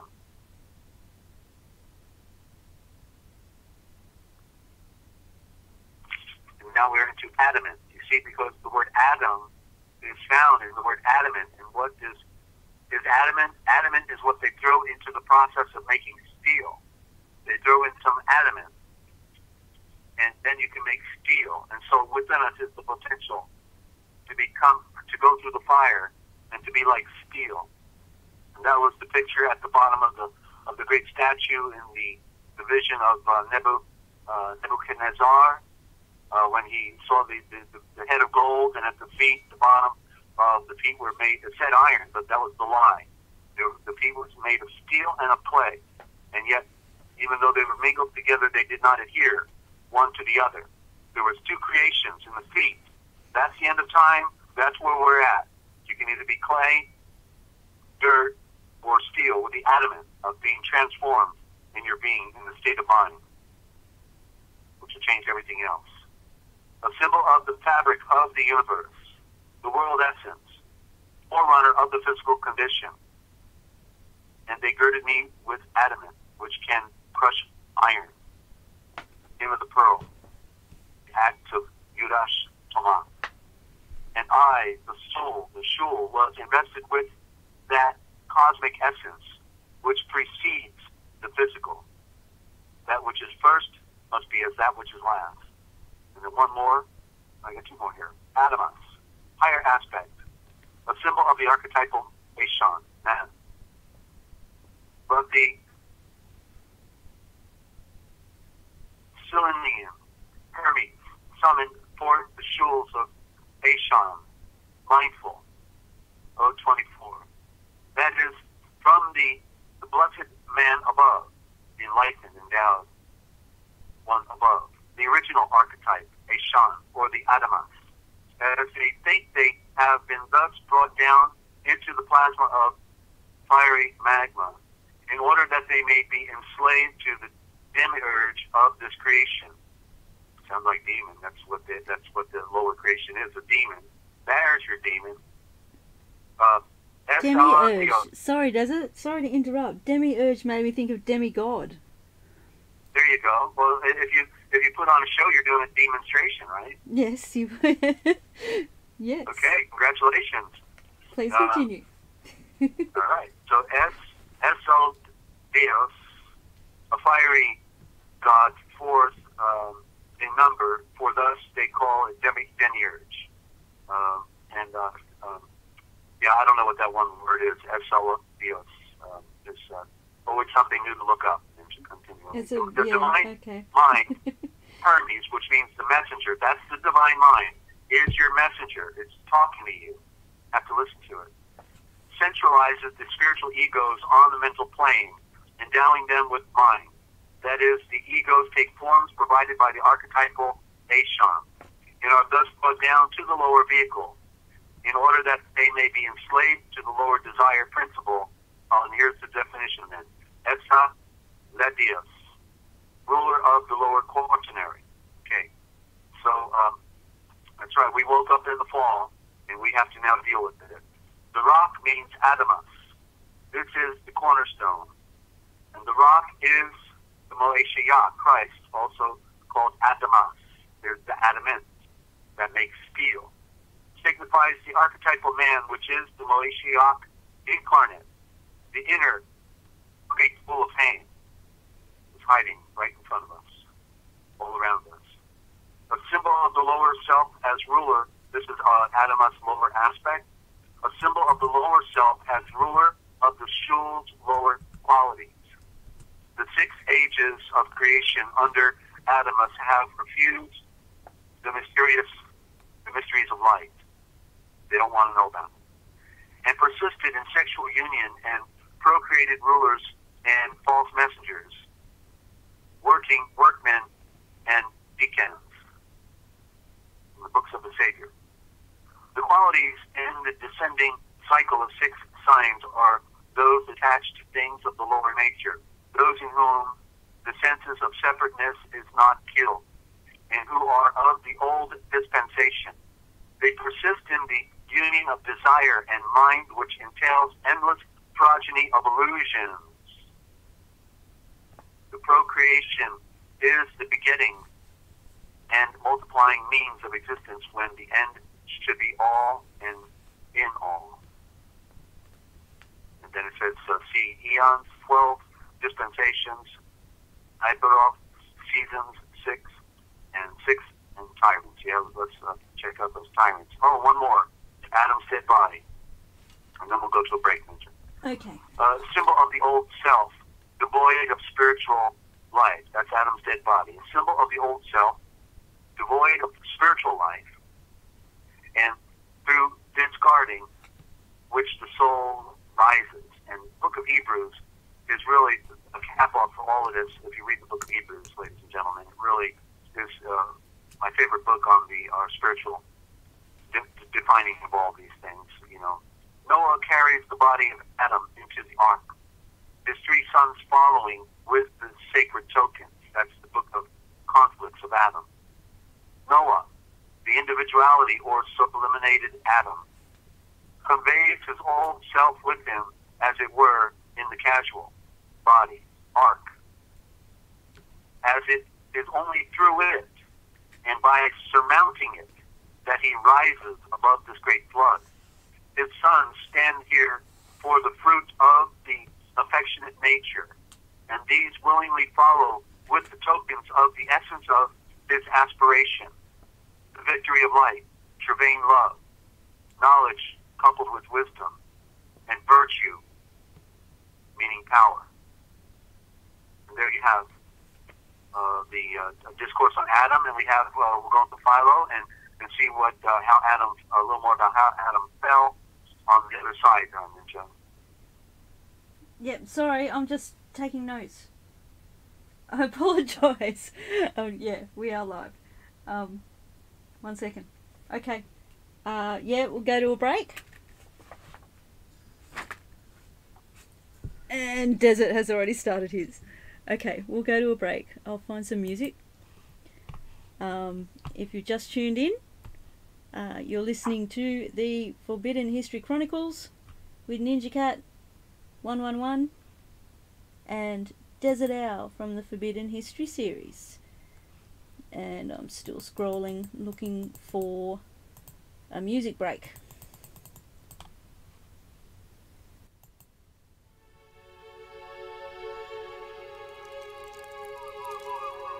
Okay, back soon.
unmute yourself.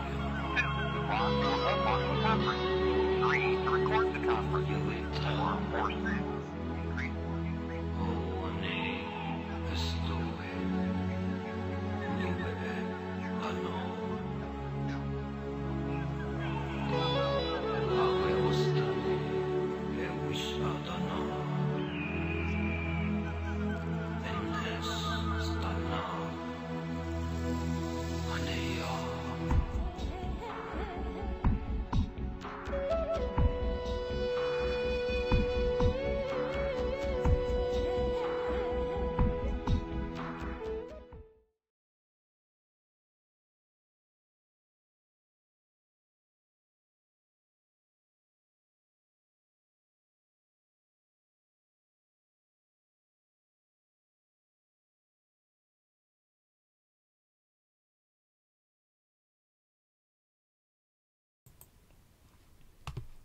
Okay, welcome back to the Forbidden History Chronicles.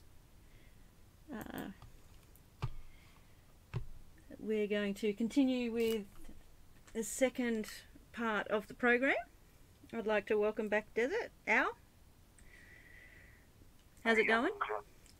All right, and if anybody wants to call in on Skype, they can call in on Free America Radio, all one word. Free America Radio is the Skype name, and we can take a question on the program on air, or if they want to text at the phone number that Lynn has posted. Thank you, Lynn.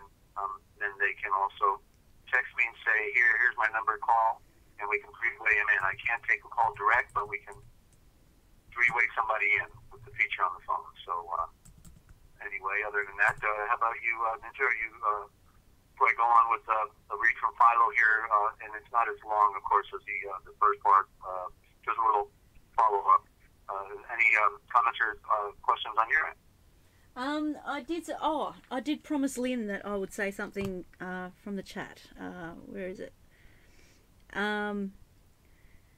Tree vein. When you were saying Trevain, is that how you say it? Trevain? Yeah, Trevain. Yeah, tree vein, like two words with surrounded by question marks from Lynn. Well, it's spelled Trayvann,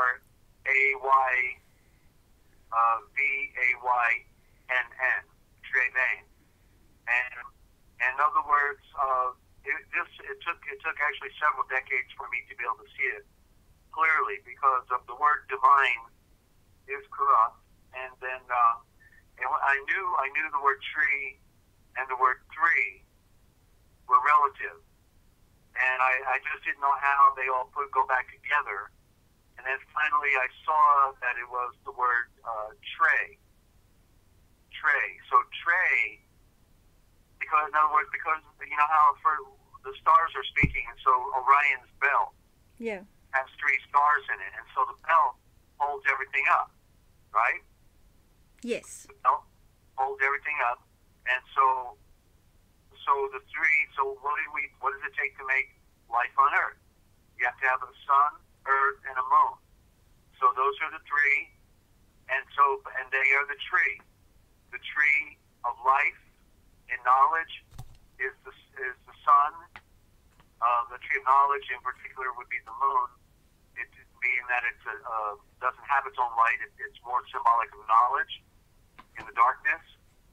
And then the earth is the sphere of light and darkness as well. So the tree are the 3 because they create life, and they are speaking in the metaphors of life about who we are, where we are, when we are, and why we are. The sun and moon are at the opposite ends of a polarity, and then in the middle we have the earth. So it's the tray. So there's the word tray, and so what do you get on a tray? Everything comes on the tray, right? When they bring you a tray in a restaurant, everything's on the tray, right? Yeah. Okay? Yeah. So the tray is the 3, and it is the tree. They are all the same word. That's the Indo-Germanic, and that's how it goes back. Okay, I just want to add to that, because I'm seeing something else. I think possibly this is. I hope I'm getting it right, Lynn. I'm just going to change the words of Lynn's question around, as in the veins of the tree. The veins of the tree. If right, you in know. other words, the other part is the word vein. Yeah.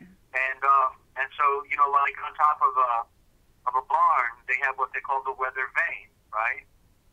Yes. Okay. So the vane is pointing whichever way the wind is blowing.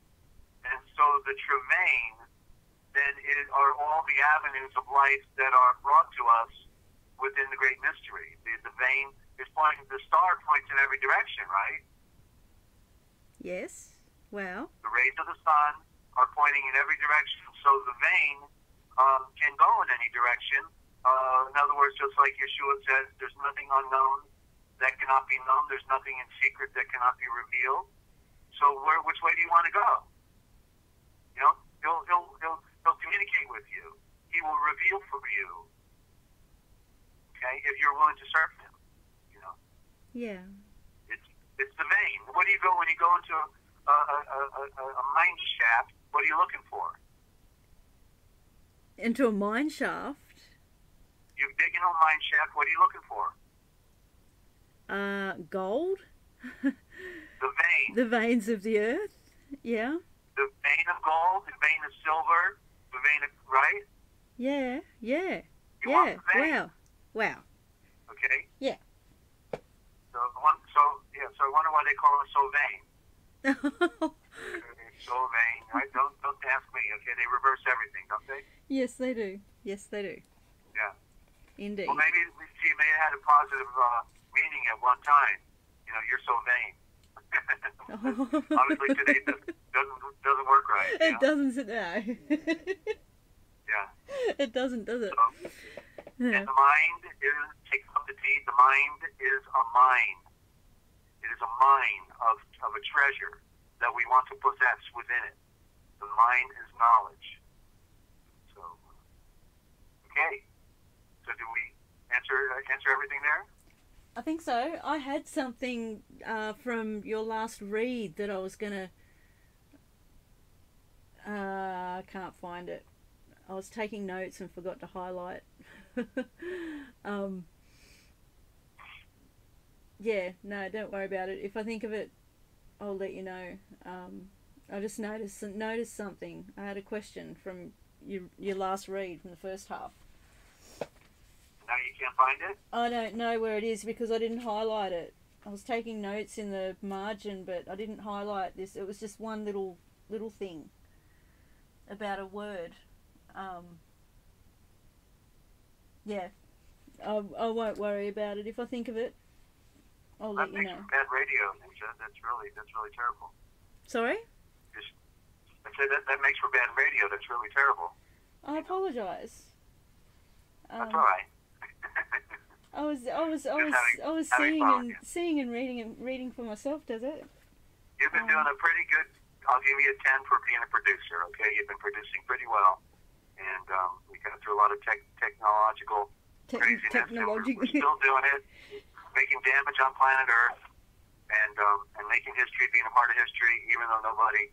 I mean, obviously, we only have upwards of near 10 listeners at one point, and it's because it's well, maybe they're messing with the algorithm too. You know, could be. But I hope you're putting the tabs on there. I get those correct word links are important to getting the message out there. You know. Yeah, I put the tags on, and people find it later on. Like, I know there's quite a few where the notifications haven't worked. I get that all the time. But the tags are there, and people always end up listening later on, so that's a good thing. Yeah. Yeah. I get into a lot of esoteric meaning here in a lot of the things I'm presenting, and I'm taking people where it is I'm doing typically a current read. I'm reading, and then I'm sharing it on the broadcast because I'm still learning, I'm still studying, and then I'm hoping that people will not. I know that in our society that people are not very deep anymore, Yeah. and they have difficulty, with simple conceptualizations, and so that's why I try to open it up to Q&A, because I can deviate from what I'm presenting to try to answer fundamental things. And then there's no, they say, there's no stupid question. If somebody is still trying to figure something out in our scriptures or on a different level, it doesn't matter. Yeah. The important part is if somebody is trying to figure something out, then we're here to help each other. And so I'm happy to share. I'm obviously way down the rabbit hole farther than anybody I know, and I'm correcting the false narratives about the Watchers and about who Adam was, and all of these things that nobody else is talking about. So I know the one thing for sure: those who are getting it, they come back every program. They're dedicated to listening, because they do get that. They do get that this is something that is not being talked about, and it is relevant, true. Yeah, I just want to add to that. One of the most popular catchphrases that a truther uses is quote unquote question everything. So if you have a question and you're hesitating because you think it's a silly one, it's okay, it's fine, you can ask anything. I'm backing you up, Desert. Yeah. You can ask anything. We're here to figure it out. So. Yeah, we're not gonna belittle anyone or try to make anyone feel bad. We value everybody's thoughts and feelings here, as long as they're not part of the idiot class, because we're not going to tolerate idiots. But we are here to try to help everybody. Genuine questions. Yeah. Yeah. Sorry. Please continue. No, I thought I over-talked to you. So we're in the book of Philo, and virtually nobody has the book, but we're on page 20. That's Young's translation, and the story of this Adam is just profound, and who he was and what's been covered. And we're about to do the transliteration of Genesis on the first chapters at least, and it will be revolutionary. I'm sorry, you jumping in? I'm just wowing. I'm just thinking through everything, because I haven't been able to print everything out that I have, and I have the PDF of Philo. I'm going to have to print it out so I can follow along with you, because I love Philo. Philo, and he's also been mistranslated by the Balasuts. The Balasuts, who were the merchant class of Judeans after they left Shalom, Jerusalem, especially after it was destroyed.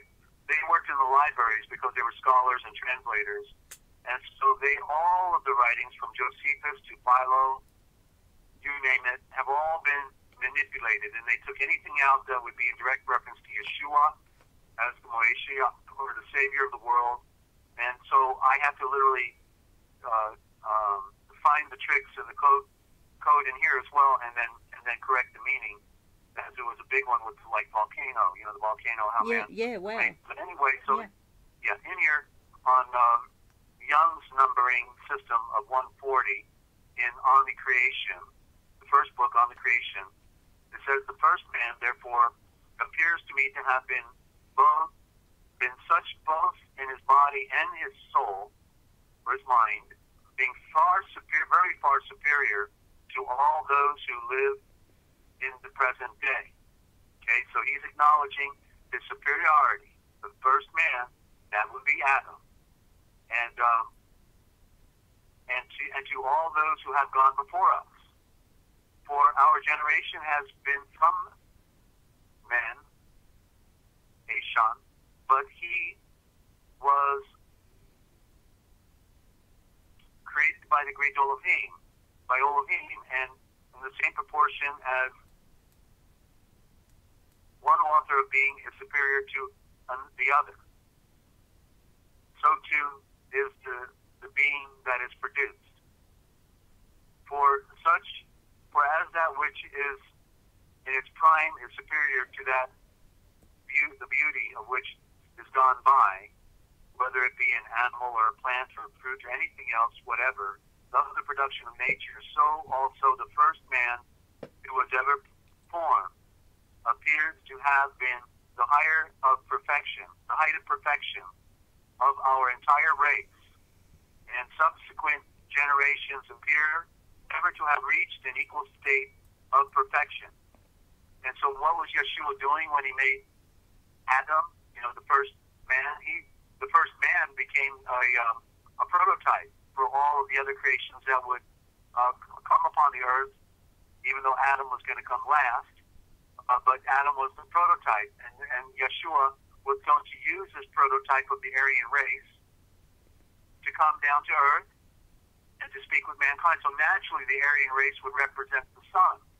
Blonde hair, blue eyes, white skin. Classic, right? Yep. That's why they were called, from the ancient past, the fallen watchers were called sky gods, sun gods, because they were of the air. They were represented the light. The blonde hair represented the light of the sun, the blue eyes represented the sky, and the white skin represented the stars, classically. And so this is where these ideas came from. And then, of course, they get corrupted. They want us to think that the watchers, the fallen ones, were, invisible creatures with wings on their back, and somehow they could have sex with women. Give me a break. Only flesh and blood can have procreate with flesh and blood. And they were the cousins and brothers of Enoch. And we find the story that came out of Ethiopia in the lost books of Adam and Eve. And in the second book of Adam and Eve, that's where we find when they walked down off the mountain and took over the world. And it's amazing that nobody ever talks about it. And of course, the books of Enoch are alluding to it, but it's all been misconstrued because they don't have the one of the main pieces of the story. And so we do have to set the record straight. We do have to get the story correct. The truth is not a part of any lie, and it is possible to know.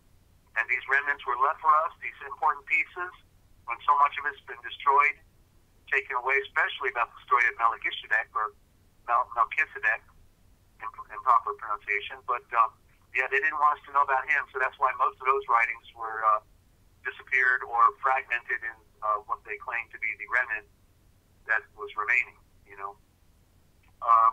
So I'm continuing. I flipped the page now in Philo, going further, because I'm not reading all of it. I'm just skipping around.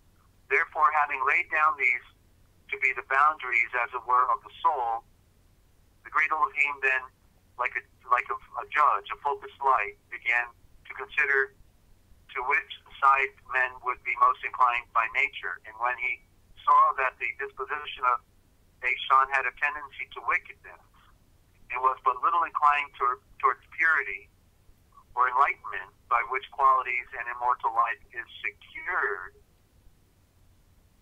he drove them forth as was very natural, and banished him from paradise, having no hope of any subsequent restoration to his soul, of course, until the time of the Mashiach, which had sinned, and no restoration to its soul, which had closed its eyes in such a desperate and irremediable manner, since even the opportunity of deceit was blamable in no slight degree, which I must not pass over in this place. And then it's interesting right here where it continues. It is said that the old poisonous and earthborn reptile, the serpent, uttered the voice of a man. And he, on one occasion, coming to the wife of the first created man, reproached her with her slowness and her excessive prudence, you see. And so we get the picture now. Who would be reproaching her for being slow when he's wanting to have inner relations with her, other than her counterpart, saying, "Come on, honey, it's okay." That whole thing we've talked about in the past, in the fall, where they wanted to get into the, because they were already pre-designed. The center of their garden is the reproductive mechanism. That's the center. We are a garden, proverbially. We are a center, and so each of our center, our lower center, is a garden of reproduction. And so that's what this is really about. And so, you know, the serpent is represented by the male sexual organ, as well as the physical nature of our flesh is also a serpent. Eve is a serpent. You know, and as we talked about the shirt and the pants. What part of the serpent are they not telling us when we put on a shirt and a pants? Shirt, pants. And the belt serpent. holding them up. That's right, with the belt holding them up. Yeah. 3. And so it's saying here that so now she's being in Philo. We're finding out that she was actually being reproached for being slow to get it, because she said, "Well, wait a minute, didn't Elohim tell us if we do this thing we would die?" No, because the Elohim doesn't know if we do this thing that we will know the difference between sun and moon, between light and darkness, or between perfection and corruption. And so that's really what happened, because she says, because he did this, he reproached her because she delayed and hesitated to participate in this fruit, which was completely beautiful to look at and exceedingly enticing to enjoy. It was, moreover, most useful as being a means by which men might be able to distinguish between the sun and the moon and light and darkness. And she, without any inquiry, prompted by an unstable and rash mind — unstable is not the right word, but what it means is that she was naive, you know, because he had all the knowledge and she didn't. She just popped in on the scene at the last moment while he'd been there working with Yeshua, bringing forth all creation and naming it. And acquiesced in his advice. She acquiesced in his advice. So now we know it's a male gender. And ate from the fruit and gave a portion of it, therefore, a portion of what? This pleasure. The pleasure of this fruit. Fruit is what you do. You know a tree by its fruit. You know a tree by what it does. And gave a portion of pleasure, of this pleasure, to her husband. And this conduct suddenly changed both of them from innocence and simplicity of character to all kinds of weaknesses,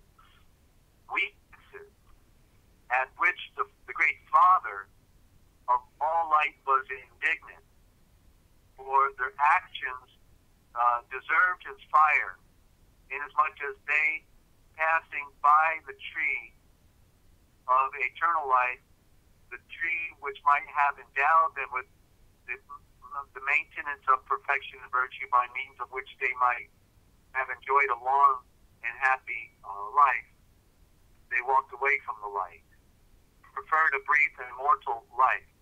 I will call it life, but time full of unhappiness. And accordingly, he appointed them such punishment as was befitting.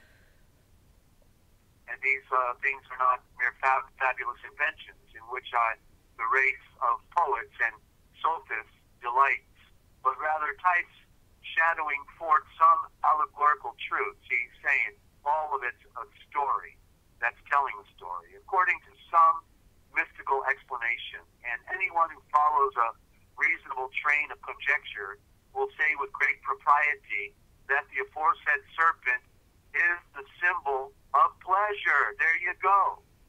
The serpent is the symbol of the passions of pleasure. They were predisposed to do this thing, designed by nature. Desert. And what to say? And I'm going to jump down. And it says, I'm sorry, Ninja, were you trying to jump in? Yeah, I have a question before I forget. Well, wait a minute. Let me just say, and the man devoted, I'm jumping down a couple lines, and the man devoted to pleasure is free from none of the aforementioned darknesses, for it is with difficulty that he can raise his head, being weighed down and dragged down, since intemperance trips him up and keeps him down. Go ahead. Okay. And thank you.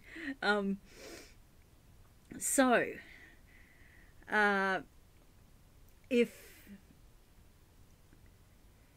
I'm going to use the bad words, we'll call them the bad words, so that I can get it out quicker. So if Adam did not choose to be deceiving and stayed good and pure, they would have eventually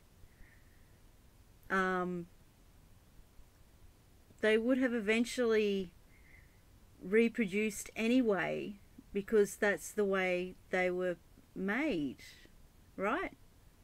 So it was bound to happen. It was all pre-designed. Yeah. Yeah. Including Yeshua's intention through Yahweh from the beginning to be predestinated to come to earth and be a living sacrifice for mankind. This is the whole scheme of creation.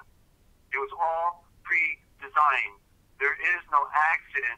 This fall of their intercourse is merely symbolic of the fall of creation itself into a lower fabric, so that it could house a spirit, so that the spirit can ultimately transcend back to spirit from where it came. Wow. It's a drama of creation. The creation is matter. Matter is mother. Mother is female. And so the woman, that's why he said when the woman came on the scene, you are the mother of all living. I will call you Keva, because she represented the creation as female, and he knew it. Didn't he name all things? Well, he names her last. He gives her a name, because he's the name in everything. That was his job, and that's what judgment means. Adam means, the ability to think, to process. And so he was being used. Yeshua was using him to name everything while he brought forth the creation over the long process that Earth and has been here in the solar system. So this is part of the great mystery. But what Yahweh wanted to do was to create a people like himself. Yeah. And like himself also means spirit. And therefore it begins in the lower creation, and that's why we have to be second born. We have to be born again, because the first creation is in the lower creation. We have to come to a higher creation, which is based on spirit.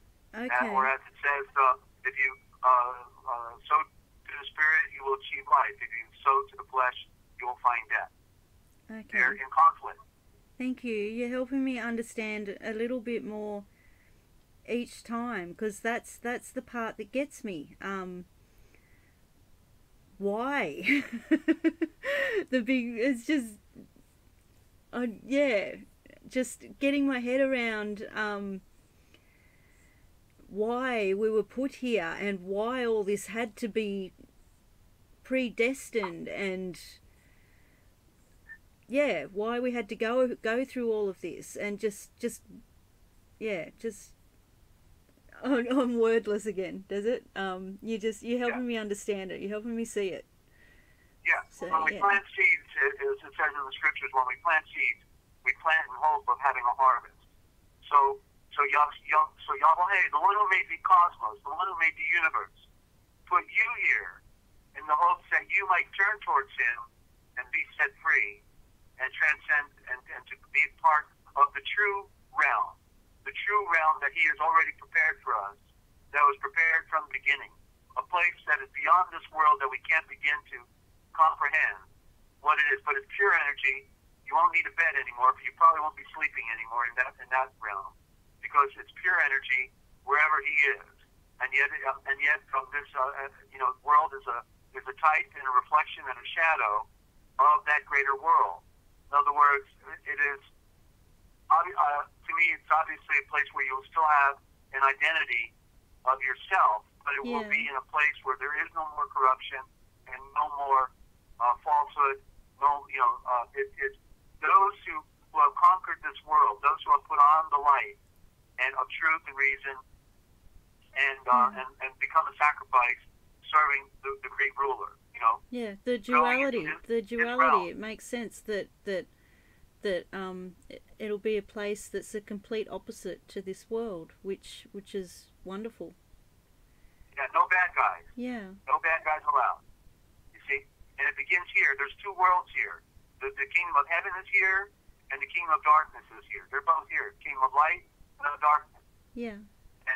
And so we find the light here. We're actually in the darkness, and we're in the grave with Yeshua until we rise from that death, and that is when we receive the Spirit. So the objective is, while you're in the body of Yeshua in the grave, is to continue to eat from the tree of knowledge, which is what Yeshua is. Keep learning, keep growing, Yeah. and He will help you in your struggle. And then ultimately, He's leading you to the tree of life, which is when you receive the Spirit. Wow. And it is an experience, okay? Yeah. It's not some idea that you have, of something you never have. It is an experience that we find in the scriptures, that you will have, and you will know. You will know when it happens. I know it's true. I know it's true. Just from, like, here's an update. My previous last few days. Sorry, I'm getting a bit delirious. It's like 3:30 a.m. Wow. Yeah. No, let's just keep going. I don't care. I need this. And we all need this. Yeah, last few days, exhausting, frustrating, and I find it easy to slip into, like, let that frustration overcome me. And when I do that, I know that I'm moving further away from the light and my connection with Yeshua. And it's just finding the time, and like the more frustrated I get, the harder it is to go to the effort to pray, and so, but I have been trying to do it in my head. If I can't do anything else, I can still do that. Well, because your words are muffled. I missed the point. You're trying to do what? I'm just sorry. I'm getting to a point. I was losing my connection with all this exhaustion and frustration. I was letting it. That'll happen. Yeah, go ahead. Yeah, and but I was also not making the effort, and I know that it doesn't matter how exhausted I get, how frustrated I get, if I make the effort, it's easier to cope. It's better. And so I made an effort before this stream, and yeah, I'm just backing you up again, Desert. This is the truth, and it's real. Because I felt the connection again before the stream, and also realized that I should have been doing that through all of my frustration. It keeps me calmer, and yeah, but sure. Yeah, if all else fails, I pray in my head. So yeah. Right. Well, you're not alone in the struggle. You see, it's happening to all of us. Yeah. In the struggle to overcome. That's what the struggle is about. Yeah. So here in this last part, and then we can wrap it up. Okay. Towards the end of On the Creation with Philo in 165, I was just looking at it while you were talking, and I'm seeing. I feel like I'm really seeing it in a way that it may not have hit me up, but now cool. At it. So, but it's death blow. Talking about what happened, the death blow. And deceit of pleasure does not venture to bring directly to the man. So, in other words, this picture of the fall is what it's referring to. In other words, you see, the serpent is Adam, as we've talked about it before. Yeah. He's the Naga. He's the one who knew the truth, and yet he was lying to his partner. He was lying to her because he was enticed by her uniqueness and beauty, and therefore he knew what she was good for, and that was to bring forth a race of people, plus also to experience something he had never done before, that look pretty interesting, you know, and so let me try this again. So, but the death blow and deceit of pleasure does not venture to bring directly, was not, it's not worded right, and I'm going to correct it, was not directly brought to the man, but first it is being offered to the woman, you see, in the story. Even though it was the guy who was doing it, because he knew how everything operated, he was the star ram, he was the royal star, he was the star navigator, he was the Zavram, the sovereign, who had been working with the sovereign, you see, the head of a tribe, of a people, and so he lies to her rather than, you know, come at it lawfully in whatever way it could have been done. In other words, ask permission of the great old name. Therefore, instead, he's enticed and he's going to do it on his own, like because they're laying down at night together, you know, in the darkness when the sun goes down. And this is happening every day, every night, every day, every night. And finally saying, geez, you know, it works in you, the psyche, you know. And finally, one night they're talking, saying, no. You know, they're talking next to each other. And so it says that, but its death blow and deceit of pleasure does not venture, is not directly being brought to the man in this picture, but the offer is first going to the woman. Because why? Well, because Adam is the one offering it. Obviously, he's offering it to the woman, and by her means, it comes back to the man. It comes back to him, acting in a very natural, sagacious manner. For in earthly beings, the mind occupies the rank of the man, and the sensations that of the woman. Right? The woman is the sensual creation. She's the one that gets, you know, has a different quality, and pleasure joins itself and to associate itself with the sensations first of all, and then by their means cajoles also the mind, which is the dominant part. Supposed to be, but it wasn't in this story, because then the body took over. And so the woman, in essence, is the one. So why is the woman in the picture the one that's at fault, right? And it's because he is also in the physical realm of matter, which is mother, which is female. And so it is the woman that is, again, the symbol here of creation that is the problem. You see, man's in it right with her. Yeah. We're in it together. Yeah. Yeah. You see? Wow. So so they both had to cover themselves. Yeah. Because they were both recognized they were both naked. Naked meaning missing something. And what were they missing? The divine creation, the divine nature. They were in the lower garden. The lower garden, not the atom, the garden of the atoms of light, but the lower garden, outside of that great mystery, in the lower mystery, you know. So that's really what's happening. So it's all telling a story. They were already in the fall. Yeah. Before they ever had intercourse. You see, they were already down here. This is the lower world. In fact, it's also known as it's also known as the underworld. This is, you see, we hear terminology and we don't get it, but this is the underworld. Yeah. Under what? Under the light, below the light, not in the light, below the light. You see, we have to go back to the light.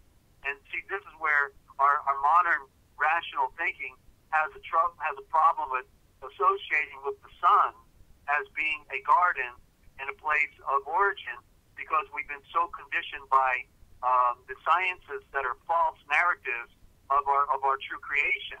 Yeah. And therefore, they are looking at the sun from a biological standpoint, like, isn't it interesting to look at, when the primitives could never look at it the way we do on pictures today, and with microscopes or satellites and all these other projections that we can get of all the different light spectrums and all of this other analysis that we can get. Look at the black holes.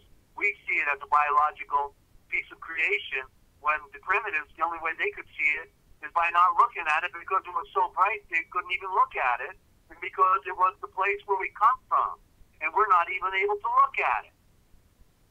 You see? So it's a reversal now. Now they got us studying it like it's some amoeba in the sky, when the truth is it's the great garden of all life that from which it came. Desert, you just, oh, wow. I just saw something while you were speaking then. Thinking of this world, and gardens being full of colour and beautiful flowers and just beautiful colours everywhere. And you said the light spectrum, which is beautiful colours, which is coming from the sun, the garden. Yeah. That's all. Yeah. Well, the dandelion is telling the story of creation. You got a dandelion that sits at dandelion. Dandelion, dan means judgment. Dandelion, the judgment of the lion. What is the judgment of the lion? The judgment of the lion is that we got this beautiful little flower, yellow flower that every day opens up. At nighttime it closes. Opens up every day. Nighttime it closes. And then after about a month, that little dandelion is going to close at night, and it's not going to open again for 3 days and 3 nights. And then on the 4th day, it'll open up again, and out comes a little puffball, symbol of a moon. What is the judgment of the lion? That the light is destined to die, because meaning talking about creation. Yeah. Light creation is destined to die, because that which has a beginning has an end. So even the sun, one day will diminish in its light potential, because it is a physical creation. Yeah. It is female. That is regarded as the virgin, because that is where it's all pure and unadulterated, unlike down here, where the duality occurs, light and darkness, both are here, but up there is only the light. But yet, in spite of that, the judgment of the lion is that which has a beginning, has an end, and that which is a form of this light creation, this projection of three-dimensional being that we see, one day becomes like the moon, a dead star, because everything that has a beginning has an end. That's the judgment of light in this physical realm, and therefore that's why we have to go back to the ultraviolet light. That's beyond the sun. That's beyond the star. It is through the stargate to the 0 point, the center point, but it is into another dimension beyond the universe itself. It is just a reference point for us. It is called the logo. It is the symbol. It represents Yeshua, and it is in the fact that he is all creation. He is the atom, you see. So that's why we are of him as well. Or as Paul said, we are in him and we are of his being. He is all around us. There is nowhere he's not, and that's spirit. So this is the great mystery, and it's our way back, to our point, the point of where we come from. It comes from the light. The light is being used as a tool in this universe. It represents the greater light that if Yahweh, the great Father, who Yeshua is the representative of, because he has to be, because Yahweh himself is so great that if he came into our universe, everything would be destroyed. Or as it's said in, I think, 2nd Ezra, that if you brought all the stars of the universe together into one group, that still the power of Yahweh would be 10,000 times greater than all the stars of the universe brought together. You see? It's amazing. It is. With the energy, where we are, in our own mind, in our own a way of being able to see things. We are so in a lower dimension of existence. Yeah. And the height that we can climb to is infinite. It's an infinite continual growth, so Yeshua is the intermediary. That's why we have to have an intermediary. That's why the sun represents Yahweh, and the sun represents the sun, S-U-N-S-O-N, because we are in a projection of a lower creation, but our spirit, if it is fulfilled and embraces the true perfection of this light, then it becomes one with Yahweh. Right now, we're dead in the darkness of this creation, this world, but we are alive in the Mashiach if we are buried in the water of that stargate, of the water of the alphabet Dezert, of the baptism, alphabet Dezert, that's the correct word, of that light vibration, being second born again in the body of the Mashiach. We have a covenant relationship and a promise that if we continue in well-doing, and if we seek His light continually and throw off the darkness of this world, we will find fulfillment. Will. Promise. Given to Abraham, where He said, your seed will be like the stars of heaven. And we want to become stars. We want to be lit on fire by the great breath of the wind and fire, the Holy Spirit, which the sun represents. If you made the universe, what would that be a better representative of you than the star itself? And so we have to go back home and into work, and we are transformed into being, into a higher creation. That is the objective. We're not done here when when we're born, and then we get 20 years old, we think, oh, this is it. No, this ain't it. This is the dead zone. We need out of here. Ain't going nowhere. You're going to the dirt, and so we have the ability to go to light. And so, but we have to see it, and we have to know it, and we have to read the book to get the picture and to follow the path that is laid before us. The great one wrote a book so that we could find the way back home. What a deal! He actually gave us not just a book of nature, of the stars and all physical creation, telling the story like the dandelion, but also gave us a written document that we can open up. As we find it in Revelation, it said that when I saw a book was open, and he eat the book. He said, put the book, now go speak to the rest of the nation. It was sweet in your mouth, bitter in your belly. It's bitter because nobody's going. That's why it's called the Grim Reaper. You always see it in cartoons. They show the Grim Reaper. Well, that Grim Reaper, the one with the hood over his head and you can't see his face, is Yeshua. It's a joke. It's a mockery of Yeshua because nobody's going. Because they deceived our world. They took away the fruit of knowledge, and they gave us nursery rhymes and garbage. And they made us fear death, which is life. Yeah, they got us to embrace death as life and to reject life as death. Yeah. Thank you. Thank you. Thank you. I'm a little bit overwhelmed now, in a good way. Yeah. Thank you. Well, this is probably a good note to end it on. If there's no other questions out there, follow up and let it be the Zorain, the light. That's the original word, Zorain. Zorayn. Zorain. I'm just scrolling up a little bit, make sure I didn't miss anything.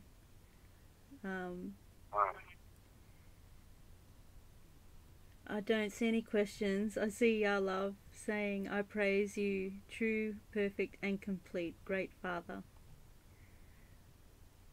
I had to read that out because it was in capitals. Right.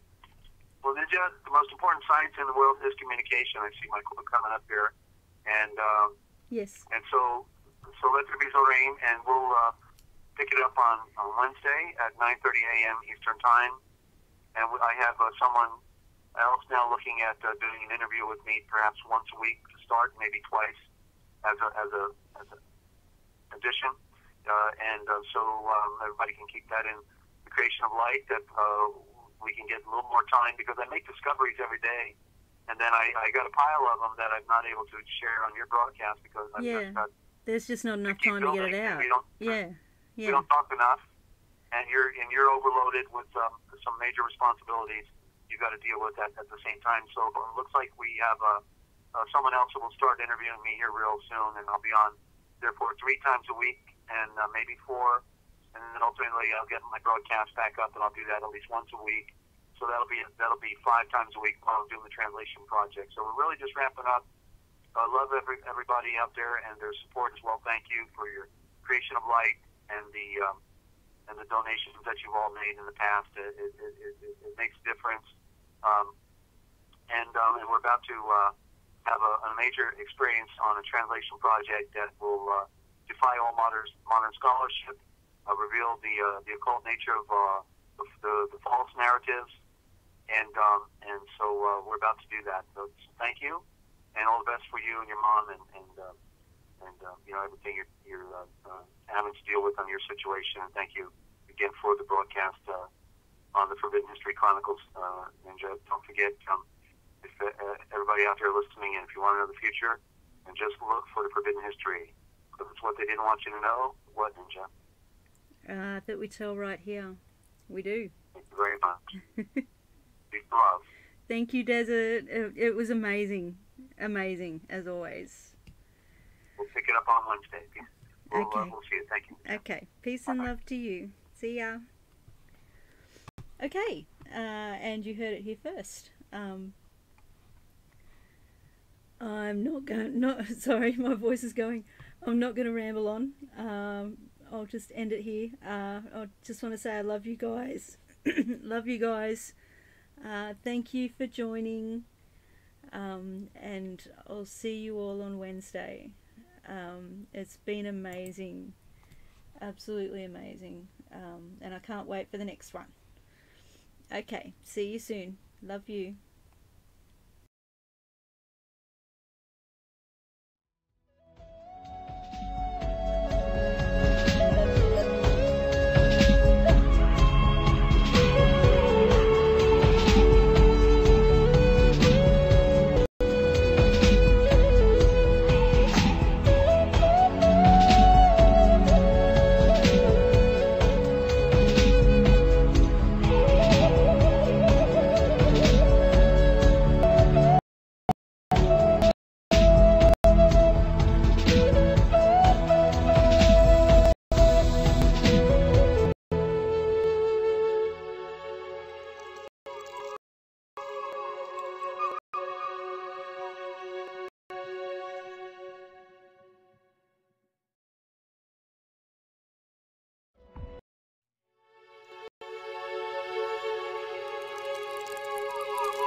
yourself. 2, log to a whole conference.